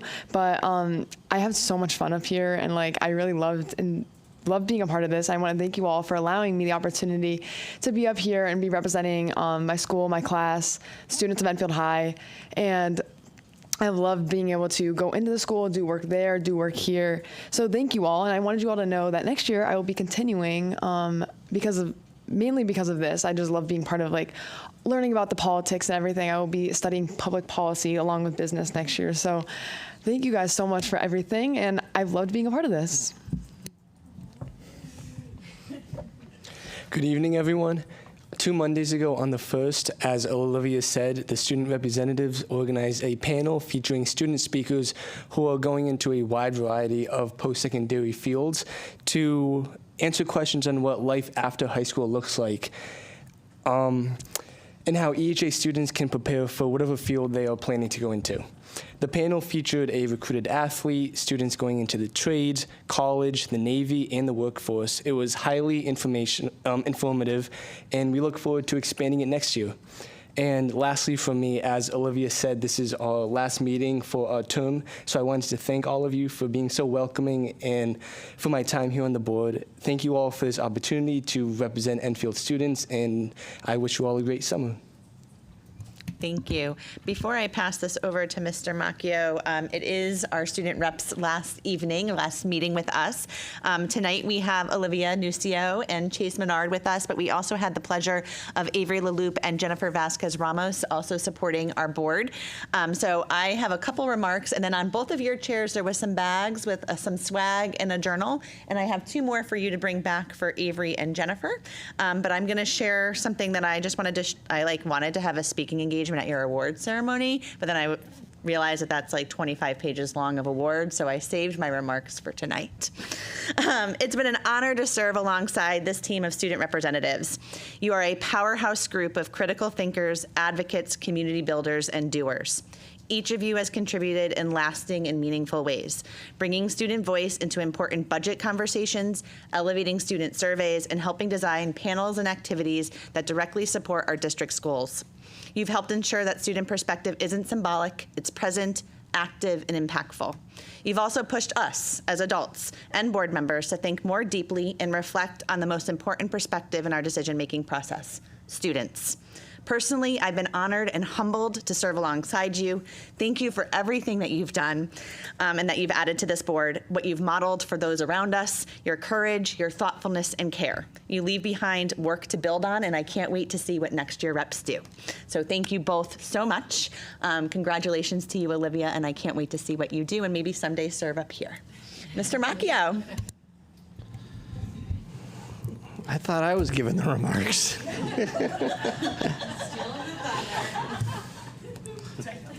Now I know how you feel, Danielle. No, I mean, the EPS update, I think we just had 3 presentations, so that is a large portion of the EPS update. The big item on the table still is obviously graduation. We're scheduled for Thursday. I met with Principal Clark today, and obviously this is the time of the year where our hair goes gray quick because what was anticipated to just be a warm day, we now have to track thunderstorms and things of that nature, but we will be all over it. We do have a plan in place and a sort of a deadline for announcement of whether we're a go or a no-go. But thunderstorms being thunderstorms, last-minute actions must be taken. I'm not going to have a group of people out on the turf with thunder and lightning. But with that being said, my update was going to be a big thanks to our Board of Ed student representatives. I was hoping for all 4 of them to be able to be here this evening. For the 2 of you that are here, I think you can remember back to that orientation meeting where we sat in the principal's conference room over at the high school, and Mr. Long and I asked each of you, if you do anything, please do not shy away from sharing your voice. And I think that we can all say that you have done that beautifully. You have been excellent members of the dais, and it's a difficult spot for you to be in. The Board of Ed student representative is a unique and important role within the district. You can't officially vote as a Board of Education member, but you're far more important than just being simply symbolic in nature. And I think Board Chair Pickett already talked about it, but the role that you serve is to make sure that the folks next to you, the Board of Education, are informed of what the greatest impact is, and that's on the kids. So you guys did that outstandingly. You went out and obtained their perspective, brought it back, ran with it, followed it up with next steps. So just a tremendous, tremendous job in terms of everything that you've done. For Olivia and Jennifer, obviously best of luck next year. I know you'll do outstanding things at Bentley University. Trust me, we have many contacts there that I've already shared with you. I've had 4 different family members graduate from there, so you'll love it and do wonderful. Chase, and hopefully Avery, we hope to see you back next year. I know you do have to go through the application process again. We may be willing to put in a good recommendation for you, but we really do hope to have you back, and we just want to express our sincere appreciation for everything that you've done. So thank you very much for everything. I wish you guys the best summer, and that's everything for me for the EPS update. Perfect. I will pause here if there's any remarks that folks want to make to our student reps. Mr. Gauss. Yeah, I would absolutely like to say something because this term was the first one that I've been involved with where the student reps were invited to discuss things with us, and I really enjoyed that, getting that perspective. Unfortunately, you weren't here for some of that, but Avery stood in and did an amazing job for you.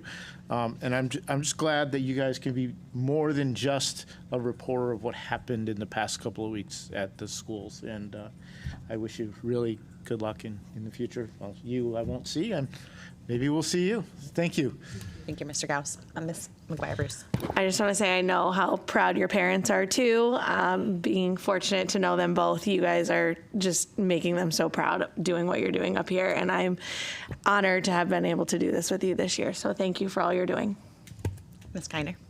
And I know that your grandparents are also super proud of you. Yes, and much luck at Bentley. You're going to be awesome. I know it. And you have a good summer too, Chase. Thank you for what you do. Thank you all so much. And I'm going to just echo the comment that Mr. Gauss made. I think we tried very hard to make sure that you knew that your voice was welcome here at the dais. And I hope that continues with our next term. But I think modeling that and demonstrating that it's not just your voice, but how you took surveys, how you got student perspective and shared that was deeply meaningful. So thank you so much for the work that you've done. Congratulations.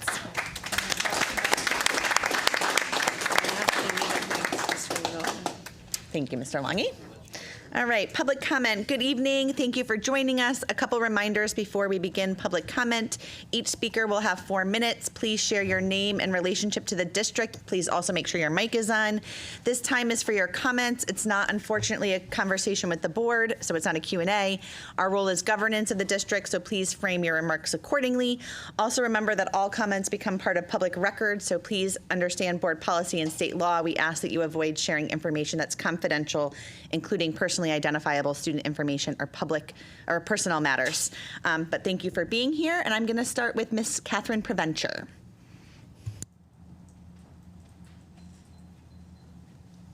Do I have to press a button on this, or is it all set? Yeah. Oh, it's on. Good evening. My name is Catherine Preventure. I have proudly called Enfield home for the past 18, almost 19 years. I am the parent of 3 Enfield Public School students and a social worker with more than 20 years of professional experience. For nearly 2 decades, I worked in a public day school serving students with intensive special education needs. Today, I serve as Director of Advocacy for a patient organization where I work to elevate the voices and experiences of patients and families navigating complex systems. Throughout my career, I have learned that systems function best when they balance accountability with understanding and policy with humanity. It is from that perspective that has brought me here tonight to encourage the board to consider not only attendance policy itself, but how that policy is experienced by families. I understand the importance of attendance, and I understand the legal obligations schools have when attendance concerns arise. But over 20 years working with children and families has taught me something equally important. Compliance and compassion are not opposing forces. As the board continues discussions around attendance, I encourage you to please focus not only on policy, but on implementation. Because the way a policy is experienced can be just as important as the policy itself. Policies and accountability are absolutely necessary, but policies should guide decision-making, not replace professional judgment or empathy. The concern is not whether attendance policy should exist. The question is whether we leave room for professional judgment, context, and the realities that families do face. Not every illness results in a doctor's appointment, and obtaining medical documentation for every absence is not always realistic or attainable for families acting responsibly. Which raises another important question. How do we define family engagement when challenges arise? Family engagement is often measured by participation in events and activities, but true family engagement, that's demonstrated when challenges arise and parents remain engaged, responding to communication, attending meetings, providing documentation, participating in problem solving, and working collaboratively with school personnel. Relationships are built not only during celebrations, but during difficult conversations and moments when families and schools must work together to support a child. When challenges arise, that is when true partnership is tested. And if we believe partnership matters, then we must also ask, how do we know when partnership efforts have truly been exhausted? Part of that depends on how we communicate. The way schools communicate during attendance concerns matters. Communications focus primarily on compliance, consequence, or escalation can unintentionally create fear and anxiety, even when the intention is simply to fulfill a legal obligation. On paper, a couple years ago, our family experienced this while our son was undergoing the diagnostic process for chronic autoimmune disease. On paper, what people saw were absences. What they did not see were specialist appointments, testing, blood transfusions, uncertainty, hospitalization, fear, and parents just trying to figure out what was happening to their child. That experience reinforced something I already knew as a social worker, but came to understand even more deeply as a parent. What is seen on paper rarely tells a story. My hope is that Enfield Public Schools continue to pursue attendance practices that are not only compliant and effective, but also rooted in dignity, humanity, professional judgment, partnership, and relationship building. Thank you for your time and for your service and dedication to the public schools. Thank you. Mr. Crizell.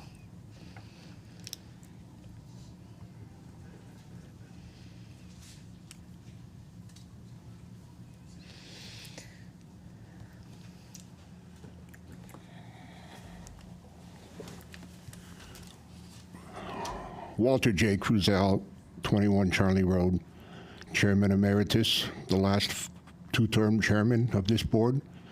I do know what gray hair is because I had black hair when I started my first year as chair, and my last year as chair is when the gray hair came. We were waiting for thunderstorms to come through, so gray hair is coming. For you too, Madam Chair.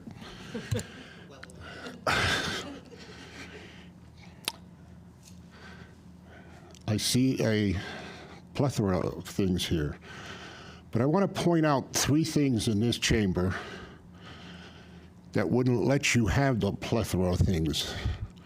There are three large pride flags in this room. The first one over here started, and I wrote notes, started in 1636, I'm sorry. The one next to it started in 1679, was incorporated in 1683, and then was originally part of Massachusetts, was annexed by Connecticut in 1749. And the final one that's more important, which is this year 12 scores and a decade old, you figure out the math. Without those three pride flags, you wouldn't have these little pride flags. So, yeah, and another thing, June is also National Cancer Survivor Month, which I believe there's more than 1% of the population that applies to. Not the 1% that we have to know what they privately do in their private quarters. I got one more presentation, and you know what? I'm going to do it anyway. I have nothing to lose. They claim that we have all these genders, but our society is strictly, and it's everything in the world is based on two genders. In your house, you plug in two genders. You can't have a third, can't have a fourth. Your sound system plugs in as two genders. And I'm sorry I'm shaking, because that's what I always do. Everything is two genders. I don't know why I didn't show this like years ago, but because it's been, I watch the news these days, and it's just been horrendous what's going on. The whole world is based on two genders. The rest of the world is based on two genders. I think it's just us in this country. I don't know. I just wanted to make that aware of it. I got more samples here, but those two are the most important. This is just stuff I found around the house. So you go to any hardware store, and everything is based on two genders. And you can't be without the two. You can't make a third. A third won't work, a fourth, a fifth, a sixth, a 20th. So a little show and tell, and for our education. But again, remember the three important pride flags in this room. Without them, you don't have any of the others.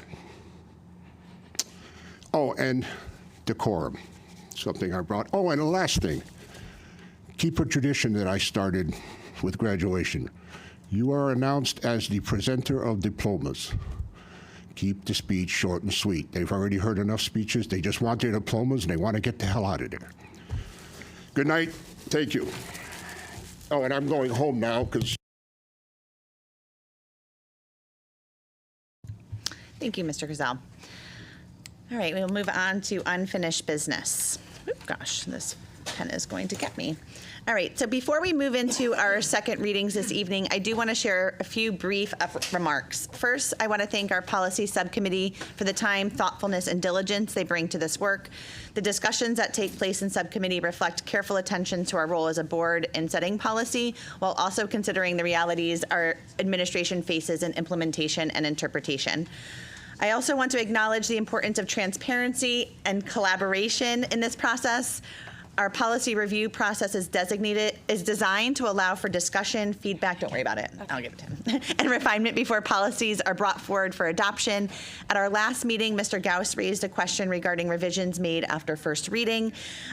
We sought guidance from our legal counsel, who confirmed that the process we are following is appropriate and actually recommended. It provides opportunities for collaboration and feedback while ensuring policies are thoughtfully reviewed and refined before final consideration by the board. So thank you again to the policy subcommittee for their work in preparing these items. They did meet quickly so we could get the second reading done.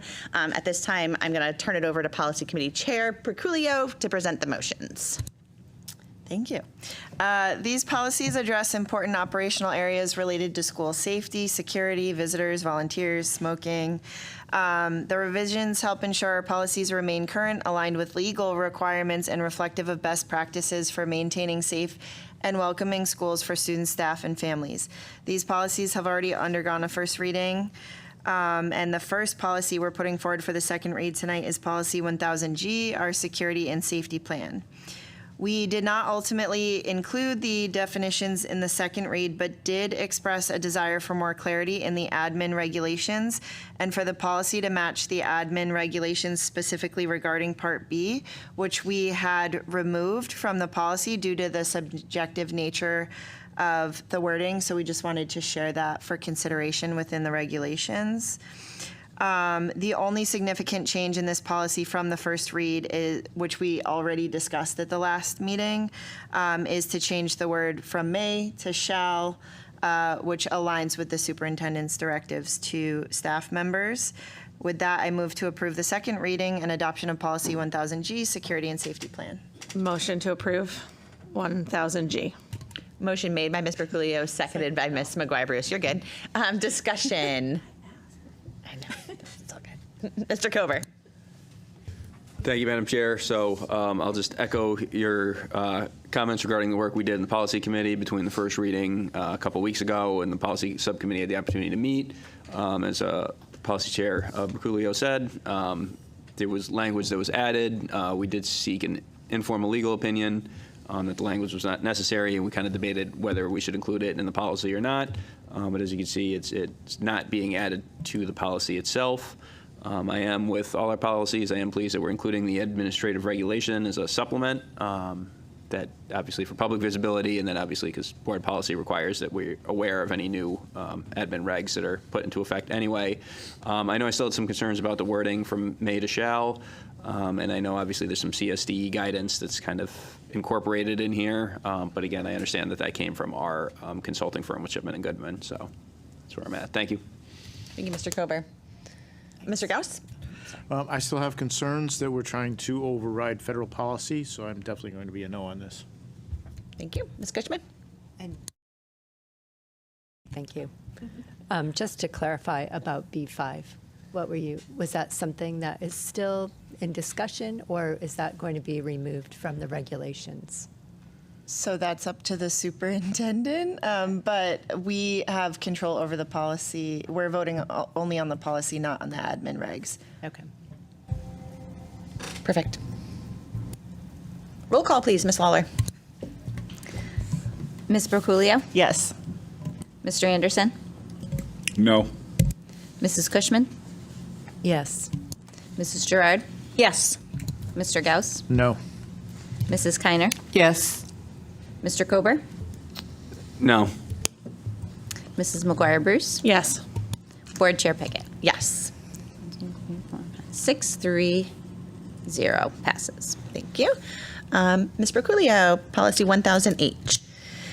The next policy, 1000H, is sexual offenders on school property. There weren't really any notable changes from the first read. I anticipate a short discourse. Motion to approve the second read of policy 1000H. Second. Moved by Ms. Perculio, seconded by Ms. McGuire-Bruce. Discussion. Mr. Kober?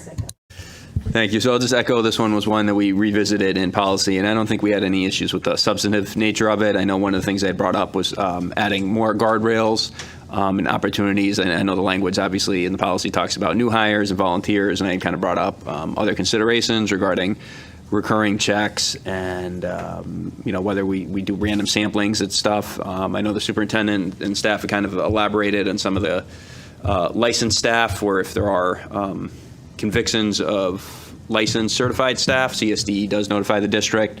I still did have some considerations regarding, obviously, non-certified staff, contractors, third-party stuff like that, where the district's not notified, where I would like to see stronger language in the policy regarding recurring checks. I know there was some discussion about staff time and funding. I do know the website that Emergency Services and Public Protection Department has is free, so I know that cost for at least just running names through there is not there, but I do understand staff time and considerations and stuff like that. So I'm obviously supportive that we're having the policy, even though we didn't get in the new policy, but I would still like to see maybe some stronger guardrails, whether or not they make it into the policy, into the administrative regulations. Thank you, Mr. Kober. Roll call, please. Ms. Broculio? Yes. Mr. Anderson? Yes. Mrs. Cushman? Yes. Mrs. Gerard? Yes. Mr. Gauss? Yes. Mrs. Kiner? Yes. Mr. Kober? Yes. Mrs. McGuire Bruce? Yes. Board Chair Pickett? Yes. Passes. Awesome. 9. Miss Broculio. Miss Broculio, 1000 I. That is our smoking policy. The only thing to note here from the first read is around the added language with transportation. Motion to approve the second read of policy 1000I. Second. Moved by Ms. Broculio, seconded by Ms. McGuire Bruce. Discussion? Roll call. Woohoo! Ms. Broculio? Yes. Mr. Anderson? Yes. Mrs. Cushman? Yes. Mrs. Gerard? Yes. Mr. Gauss? Yes. Mrs. Kiner? Yes. Mr. Kober? Abstain. Mrs. McGuire Bruce? Yes. Board Chair Pickett? Yes, I had proactively passes. written what I thought the tally was going to be. 801. Next. Next, 1000K visitors. Threw me off a little bit. Policy 1000K is now visits to the schools, formerly known as visitors. We had a really productive bipartisan chat on why including definitions ultimately did not add clarity to the policy, but that changing the title of the policy could help support the understanding of specifically who is being referenced within the policy. And I think the meticulousness with which we analyze words in policies really resonated during subcommittee here, because even the title speaks to the important work we've been doing. Motion to approve the second reading of policy 1000K, visitors to school. Second. So moved by Ms. Broculio, seconded by Ms. McGuire Bruce. I will also share, I appreciated this conversation. Mr. Kober joined us for this subcommittee meeting, and he had brought up this idea of definitions, but I think this helped us think about what is the purpose of this policy. I also think this opened up some discussion for us to think about future steps with our visitor management system and how we support safety in schools. So I would just say thank you to that discussion. Any other comments? Mr. Kober. Thank you, Madam Chair. I'll echo everything that you and Policy Chair Broculio kind of said. I know this is a replacement policy, so our current policy, 1250, is titled Visits to the School. Through the Shipman model policy, this came through as visitors. At the second reading through policy, we did concur to just revert back to the original name, Visits to Schools. I know our agenda is not updated. It still reads visitor, so that's minor note, but the policy included is Visits to the School. I know we had some good conversation, obviously, on definitions. We talked about that. I think one of the things I want to capture is obviously the legislative intent with this policy. When you think as visitors as a group, it does kind of expand the horizons of that to other people coming in, and where I think definitions would be appropriate. When we're looking at it as in a replacement of our current policy, visits to the schools, it is more narrowed intent regarding parents and observers and maybe disinterested or non-affiliated parties specifically, and to those individuals coming into the school. How do we manage them and what's their protocol? So I just, again, want to reiterate that. And then obviously for the record, this is kind of the legislative intent of this policy, just replacing what we currently have. And then as conversations move forward regarding security enhancements or modernization changes and stuff like that, I definitely want to revisit, obviously, the bigger picture of it. And then, again, administrative regulations, I think, are important. So as those changes come, that we're looped in as they come into effect. Thank you, Mr. Kober. Mr. Gauss. This one, because it defers some of the definitions and things back to security and safety plan that, again, tries to override federal law, I can't be in favor of this one. I'm just going to clarify the overriding federal law. We are actually following federal and state law around judicial warrants and the type of warrant for ICE activity in school. So I'm just going to clarify that for the record. Roll call, please. Sorry, I have a reply on that. Their due process is different with immigration law than it is with regular law. I'm aware. Ms. Broculio? Yes. Mr. Anderson? No. Mrs. Cushman? Yes. Mrs. Gerard? Yes. Mr. Gauss? No. Mrs. Kiner? Yes. Mr. Kober? No. Mrs. McGuire Bruce? Yes. Board Chair Pickett? Yes. Motion passes 6-3-0. Thank you. And last but not least, 1000L, Ms. Broculio. That is our volunteers policy. There was a minor change added to the policy to include the option to reach out to district leaders, not just school building leaders, if you are interested in volunteering. The thinking behind this from Board Member Kober was that volunteers who are interested in supporting schools might not have a specific school in mind, or maybe want to intern at the district level or something like that. So we wanted to make it more broad. Motion to approve the second reading of policy 1000L, volunteers. Second. Moved by Mr. Coolio, seconded by Ms. McGuire Bruce. Discussion. Roll call. Ms. Broculio? Yes. Mr. Anderson? Yes. Mrs. Cushman? Yes. Mrs. Gerard? Yes. Mr. Gauss? Yes. Mrs. Kiner? Yes. Mr. Kober? Yes. Mrs. McGuire Bruce? Yes. Board Chair Pickett? Yes. Motion Yay. passes. All right. So at our last meeting, we tabled the action regarding our June 23rd meeting, and I believe we tabled it mostly to make sure that we got through these second readings. Yes. So can I have a motion regarding the June 23rd? Go ahead, Ms. McGuire Bruce. I move that the Board of Education cancel the June 23rd meeting. At our last meeting, I moved to table this to ensure that our work had reached an appropriate stopping point. Historically, this meeting has been canceled as a matter of past practice, particularly given that staff vacations and schedules and absences of students. But now that we have reached a point where I think we all feel like our work can appropriately pause, I'm comfortable moving forward with canceling this meeting. I just also want to say I appreciate my fellow board members and their understanding and valuing that the work that we're doing. So motion to cancel June 23rd. Second. So moved by Ms. McGuire Bruce, seconded by Ms. Gerard. Mr. Kober. Thank you, Madam Chair. So I know I had some comments in the last meeting. I'm glad we didn't cancel it immediately. I'm still kind of on the fence. I'm leaning towards, honestly, I would prefer to keep the meeting. I know generally in terms of a regular meeting schedule, we don't meet per existing policy, we don't meet the second day in July. We don't meet the first one in August. We already canceled the first July meeting, so this would give us no regular meetings until the end of August. Of course, that being said, if there's a need, we can obviously go ahead and call a special meeting. I think one of the larger considerations, and this kind of maybe ties into our presentation earlier, is like this engagement and culture presentation might be something I would recommend moving to that meeting, kind of for some of the reasons where I said some of the end-of-year data is not truly end-of-year data when school's not over, and some of the stuff only goes through the end of April or the end of May. Like we still had incidents at some schools today that are, obviously not reflected in that data. The attendance metrics and stuff like that, obviously, I understand EdSite takes a while, but it's our data. That's stuff that once school's done, we should be able to have that data and process it immediately, whether we call it, unofficial or uncertified. I think that's fine. But I think big picture, I think the second meeting of June, while in precedent we may have canceled it, I think going forward, I think we should keep it. And for example, that would be a good date for engagement and culture presentation to truly capture the end of a year and not negate possibly 2 weeks of student experience. Thank you, Mr. Kober. Do we have to do a roll call vote on this one? Yes, thank you. Ms. Broculio? Yes. Mr. Anderson?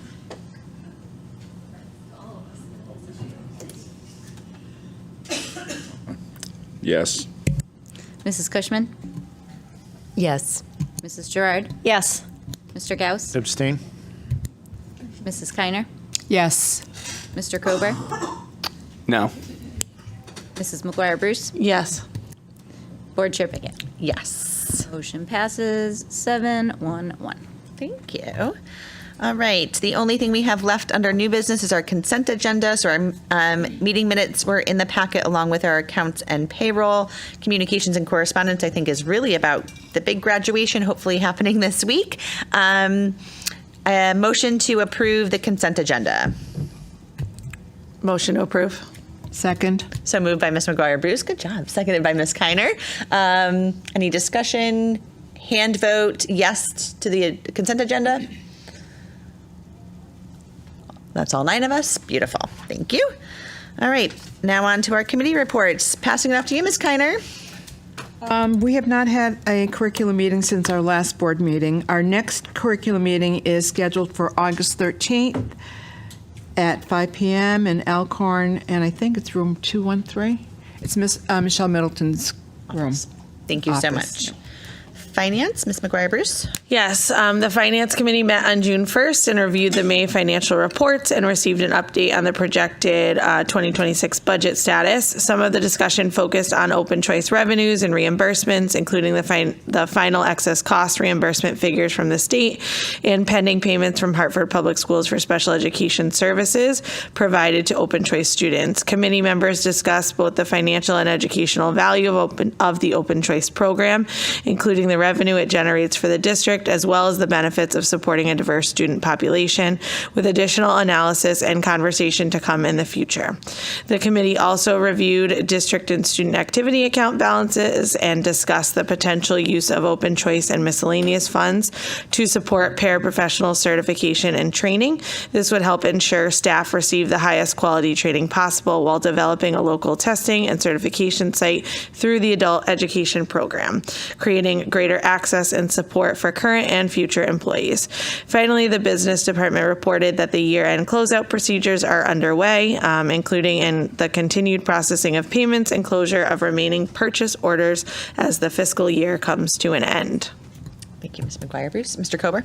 Thank you. Just a quick question to Ms. McGuire Bruce. I know you guys talked about end-of-year projections, and obviously we still have a couple.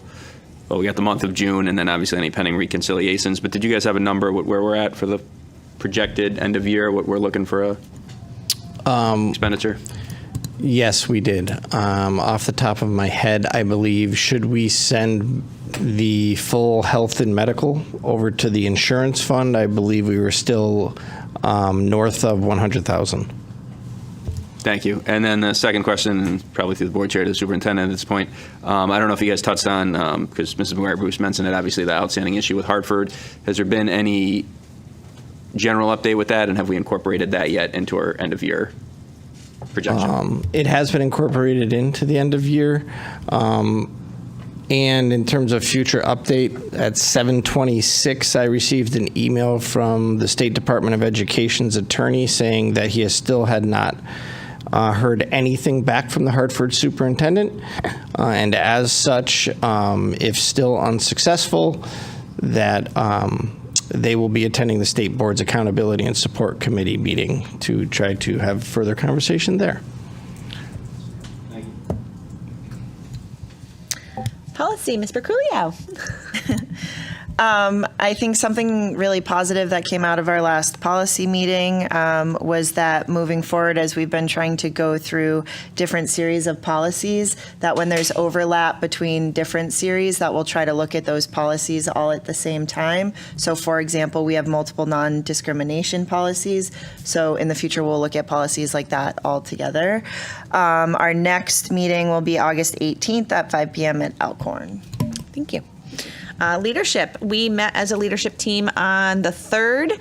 We reviewed this agenda. We continued discussion about safety and threat assessment protocols, a courageous dialogue with Dr. Berrios about our staffing and retention strategies, with particular focus on shortage areas, impact on our student programming, and ways we can build internal capacity was had. We also reviewed upcoming bargaining unit negotiation timelines.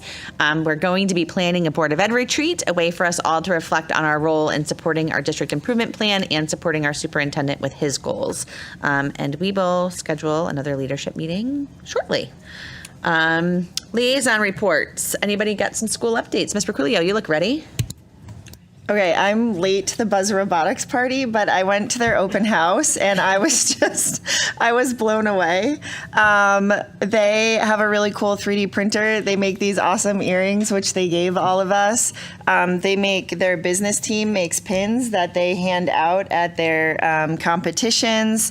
They use a lot of space in Fermi, and it was really cool. I got to learn about an award that they got for their community impact. And so I just wanted to shout them out, not only for how they executed the open house with different tour guides showing different components, really elaborating on their process, but just how collaborative and community focused they are, not only at the school, but in the wider community. And then secondly, if I could get on my educator soapbox for just a second, I know the Enfield Public Library has a summer reading program. There is endless research that shows how important reading is, specifically home reading. So please, families, go to the library or just read at home. Their theme is Plant a Seed, which I think is very fitting because reading is really the foundation of all other learning.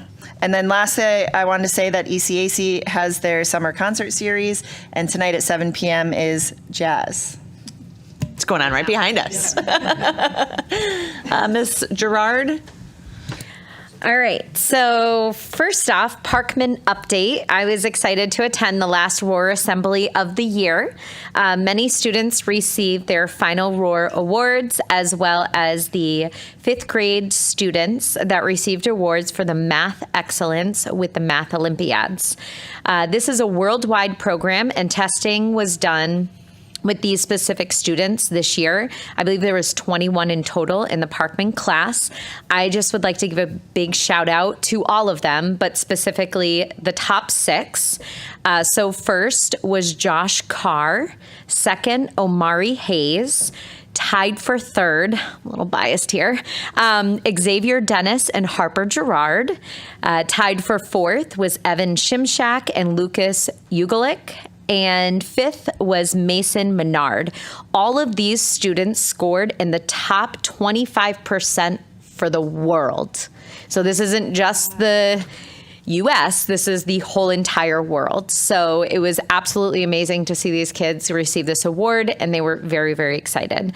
I would also like to give a special shout out to Mrs. Foss, who is over at Parkman, for this math. Mrs. Foss has made a truly lasting impact on the students who have had the privilege of being in her classroom, as well as on so many others throughout our school. Her kindness, dedication, and passion for teaching have touched countless lives. While she may be retiring this year, I can promise you that the students she has inspired will carry her lessons and memories with them for years to come. As my son likes to say, she is one of the greats. For Mrs. Foss, thank you for everything you have given to this school, your students, and their families. Your influence reaches far beyond the classroom, and you will be deeply missed. We wish you all the happiness and adventures that retirement brings. You have certainly earned it. The Parkman PTO and 5th grade committee, I'd also like to give a huge shout out to all of you for the incredible work you've done this year. Your dedication, creativity, and presence in our school have not gone unnoticed. You've helped make this school year fun, memorable, and exciting, not just for our students, but for our families as well. And to every parent who volunteered at an event this year, thank you. Your time, energy, and support are what make our school community so special. We truly couldn't do it without you. We are so grateful for everything you've contributed throughout the year. Sorry that mine is a tiny bit longer than usual. So the Kite update. So Kite is hosting a Little Free Library scavenger hunt in conjunction with the Enfield's Public Library reading program, which I think is awesome, and my kids usually join in every year. So kickoff is June 25th, and the hunt runs through July 31st. Participants will be entered to win a Tony box. I don't know what that is. I'm sorry. So Kite Parent Ambassadors will be hosting a series of park summer meetups on Saturdays. More information is to come. The really free market I think that's what it's called, will be on the town green on June 28th from 10 a.m. to 2 p.m. Anyone can host a booth and everything is free. So it will run in tandem with the farmers market and will be held by the bandstand or the band shell on the green. Also, please do not forget to visit the farmers market this summer. That runs until, it's right now on Sundays until September 27th. From 10 to 2 on the town green. Recreation summer programs have been launched, so make sure you check their website for all the signups and more information. I know that some of these classes are filling really quickly. Enfield Food Shelf Lunch Link is starting up again this year. The program is growing quickly, and any support would mean a great deal.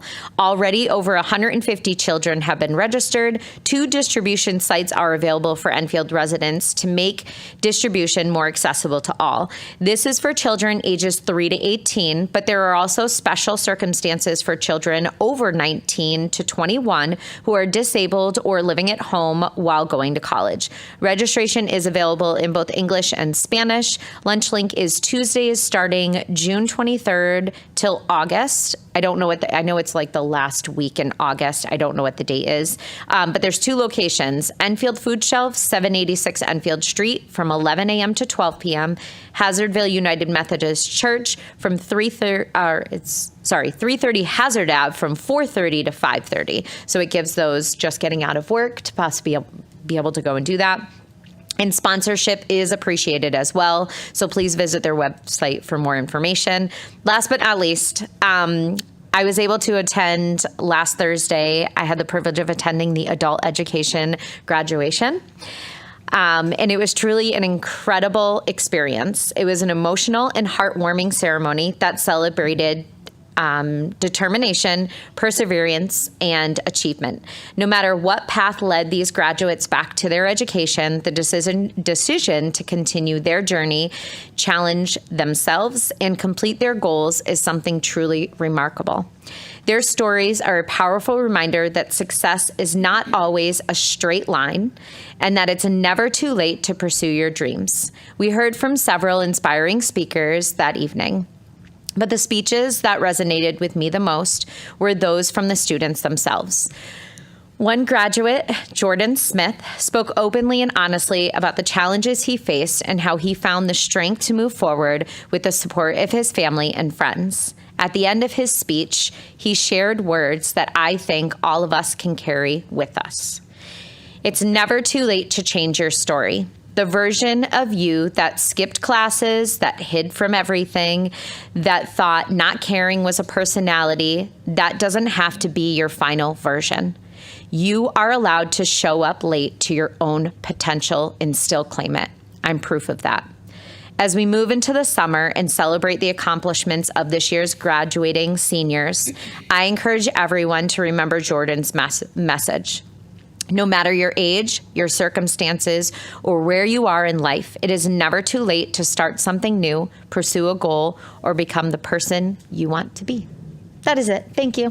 Thank you, Ms. Gerard. I'm just going to go down the loop, if that's all right. Ms. Kiner. I have a report from Andrew Dupere from Crandall. Field Day was a tremendous success. Our students had an amazing day. A special thank you goes out to our incredible staff and volunteers who worked tirelessly throughout the day to keep activities running smoothly. A huge shout out to Mrs. Chamberlain for planning and organizing such a fantastic event. Our 5th grade Moving Up ceremony will take place this Friday, June 12th. Every student will be recognized and many awards will be presented. We are asking students to dress to impress because they are truly the stars of this ceremony. If you are attending, similar to Field Day, the parking will open after drop-off. Please use both side parking lots and the grass behind the school on the gym side.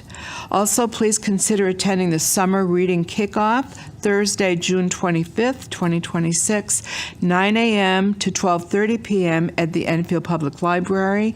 Their free tickets are available at www.enfieldlibrary.org. And that's it for Mr. Dupere. But I also have a report from Head Start that I had mentioned before. The Head Start Policy Committee meeting was held June 5th. Dave Betchel, a consultant from Cross Sector Consulting, delivered his community assessment update with the purpose of identifying needs, strengths, and challenges facing Enfield's population. Some of the highlights of the data that he gathered and analyzed deliver some sobering statistics. Although the median household income in Enfield is $90,404, the poverty rate in Enfield is 8.3%. 36.5% are Alice families. And if you don't know what that is, those are families who are not poor enough to qualify for help, but are really, really struggling. 1 in 3 are single-parent families. 1 in 10 speak a language other than English at home. 47% of renters pay 30% or more of their income on rent. 21% of the families who live in poverty moved to Enfield last year. A large majority of 211 calls from Enfield were from people needing help with mental health crisis, and that number was 4,770. So if anybody doubts that there's a need out there, I think this will tell us differently. Enrollment remains at 102 at Head Start. Head Start students had a 90% attendance level for May, which was awesome. 1,727 breakfasts were served, 1,766 lunches were served, and 1,409 snacks were served.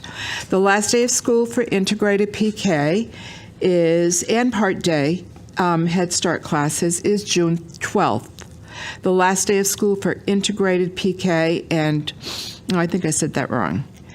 Yes, so June 15th and 16th are early release days. Head Start full day and PK STEAM hours will be 8:15 to 11:45. Jacqueline LaValle presented the self-assessment report program improvement plan, which was unanimously approved by the policy committee. And that is it. Thank you. Ms. McGuire Bruce. All right, just Enfield Street School. Field Day was a huge success this year. Special thanks goes out to all the teachers who planned and coordinated that day. It is a big lift to make an event like that happen so smoothly for students. Shout out also to the families who took time out of their day to volunteer and support the event. Without them, it would not be possible.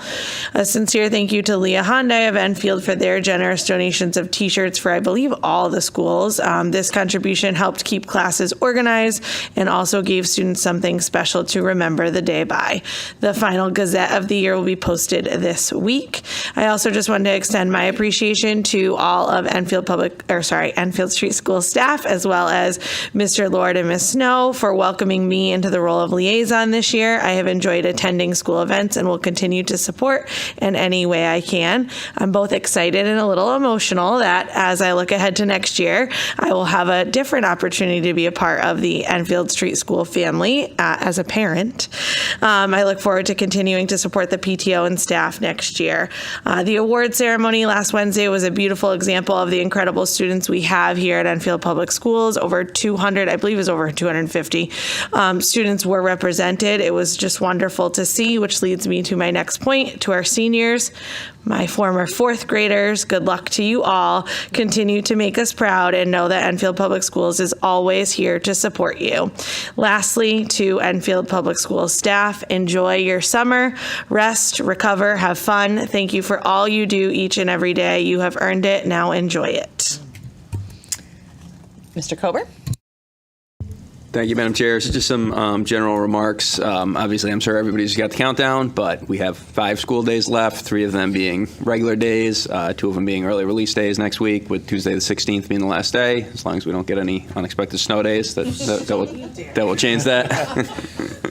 So just, again, a shout out to all our student staff. Just echoing, as everybody said, we hope you have a healthy, happy, and safe summer. And I'll end with a quote: "Every ending is a new beginning," and that's from Marianne Williamson. She's an American author. Mr. Gauss. Well, Ms. Gerard stole some of my thunder, but that's okay. It's worth mentioning as many times as we can. But before that, I just want to say, as liaison to JFK, my job was easy this semester because they were here for most of the meetings. So I didn't have to say much. Also, coming up on the 18th, which is next Thursday, the Enfield Summer Pops Benefit Concert is part of the Enfield High School music program, and they are raising money for 2 students whose home burned down, and all of the money goes directly to the family for anything that was gained there. Back to the adult education thing. That is an amazing program. It's affected my family and many other families in Enfield. And Karen Sargalski? Karen Sargalski. Sargalski. Got it. It's a hard name to pronounce. You see her here doing her presentations, and that is not her element. When she's among those students, it's amazing to see. I also had the privilege of speaking, and it really is an inspiring story for all of these people, where they all have different stories on how they got there. The important thing is that they did get there, and they made it through. And I would like to do something. I don't know how we would go about this, but we keep calling it the Adult and Continuing Education Program. But it'd be kind of cool if it had a name, like a real name. So maybe we put that on an agenda and talk about that at some point. And I think that's it. Thank you. I appreciate that feedback. I will just mirror some of the comments that were made. I also attended the adult ed graduation. It was the first one that I've attended since I've been serving, and I am sad that I've missed out on years of those graduations because it was truly inspiring and moving, and I appreciate the work of the adult ed staff. I would say they were also there in attendance, and I think that demonstrates the power of the community that it takes to support students. I also want to shout out our high school students in the award night. It was also the first time I've attended that event, and I was blown away by the amount of awards that we give out. But I was also excited to see the diversity of students getting awards, that it wasn't just the same handful of kiddos. It was a lot of different students being recognized, which I think demonstrates to us the high caliber students that we have. Although I will say they are no longer here, but our Board of Ed reps really showed out and did a great job at award night. So I will give them a special clap for that. And I do mirror all of the words around our amazing PTOs, volunteers, staff, families, and students for an amazing school year. Have a restful, safe, fun summer. And we welcome you back for next school year. And let's move on to our joint committees, joint facilities. Danny, or Ms. Bird? I was just going to say it was canceled. The meeting for Thursday, June 11th was canceled. We did ask for a follow-up on a few things in an email, but we currently don't have the next one scheduled for a little bit, so we'll see. Correct. That's perfect. Just kind of mirror that. So Thank you. would just share, if there are questions or comments regarding those meetings, please feel free to share that with Mr. Macchio and I, and we can bring that up in joint leadership as well. DPW update. Don't want to put you on the spot, but I'm going to. I don't. There was a meeting yesterday. I did not attend. Mr. Daig, I know, was there. There was conversation around the fields use or buildings use policy, but they did not come to a consensus, to my understanding. And is there a tour of Fermi coming up, I believe? I believe the adult education program came up in possible discussion about whether or not we'll need to relocate from Fermi. No decision has been made. There's was no interest in making a decision, I believe, at this time. They're going to do some further investigation into the building, and I believe that's the portion of the tour that the town council will be going on. Yeah. Perfect. Thank you. Sorry to put you on the spot. That's okay. I think this is just also a good continued conversation that we've been having in joint leadership about our collaboration with the town, particularly around our facilities. So hope for this continued dialogue. And I will say why I couldn't make it. I know John Daig was there, and Mr. Santinella will let me know about any updates for our next one. I can get a further update I can get a more detailed update from Mr. Daig and put it in the weekly for you. Thank you. I'd appreciate that. Joint insurance, I know we are working on that resolution. Any update on that being finalized? I've had no word, and I believe our upcoming joint leadership meeting with the town has been canceled due to conflicts in calendars.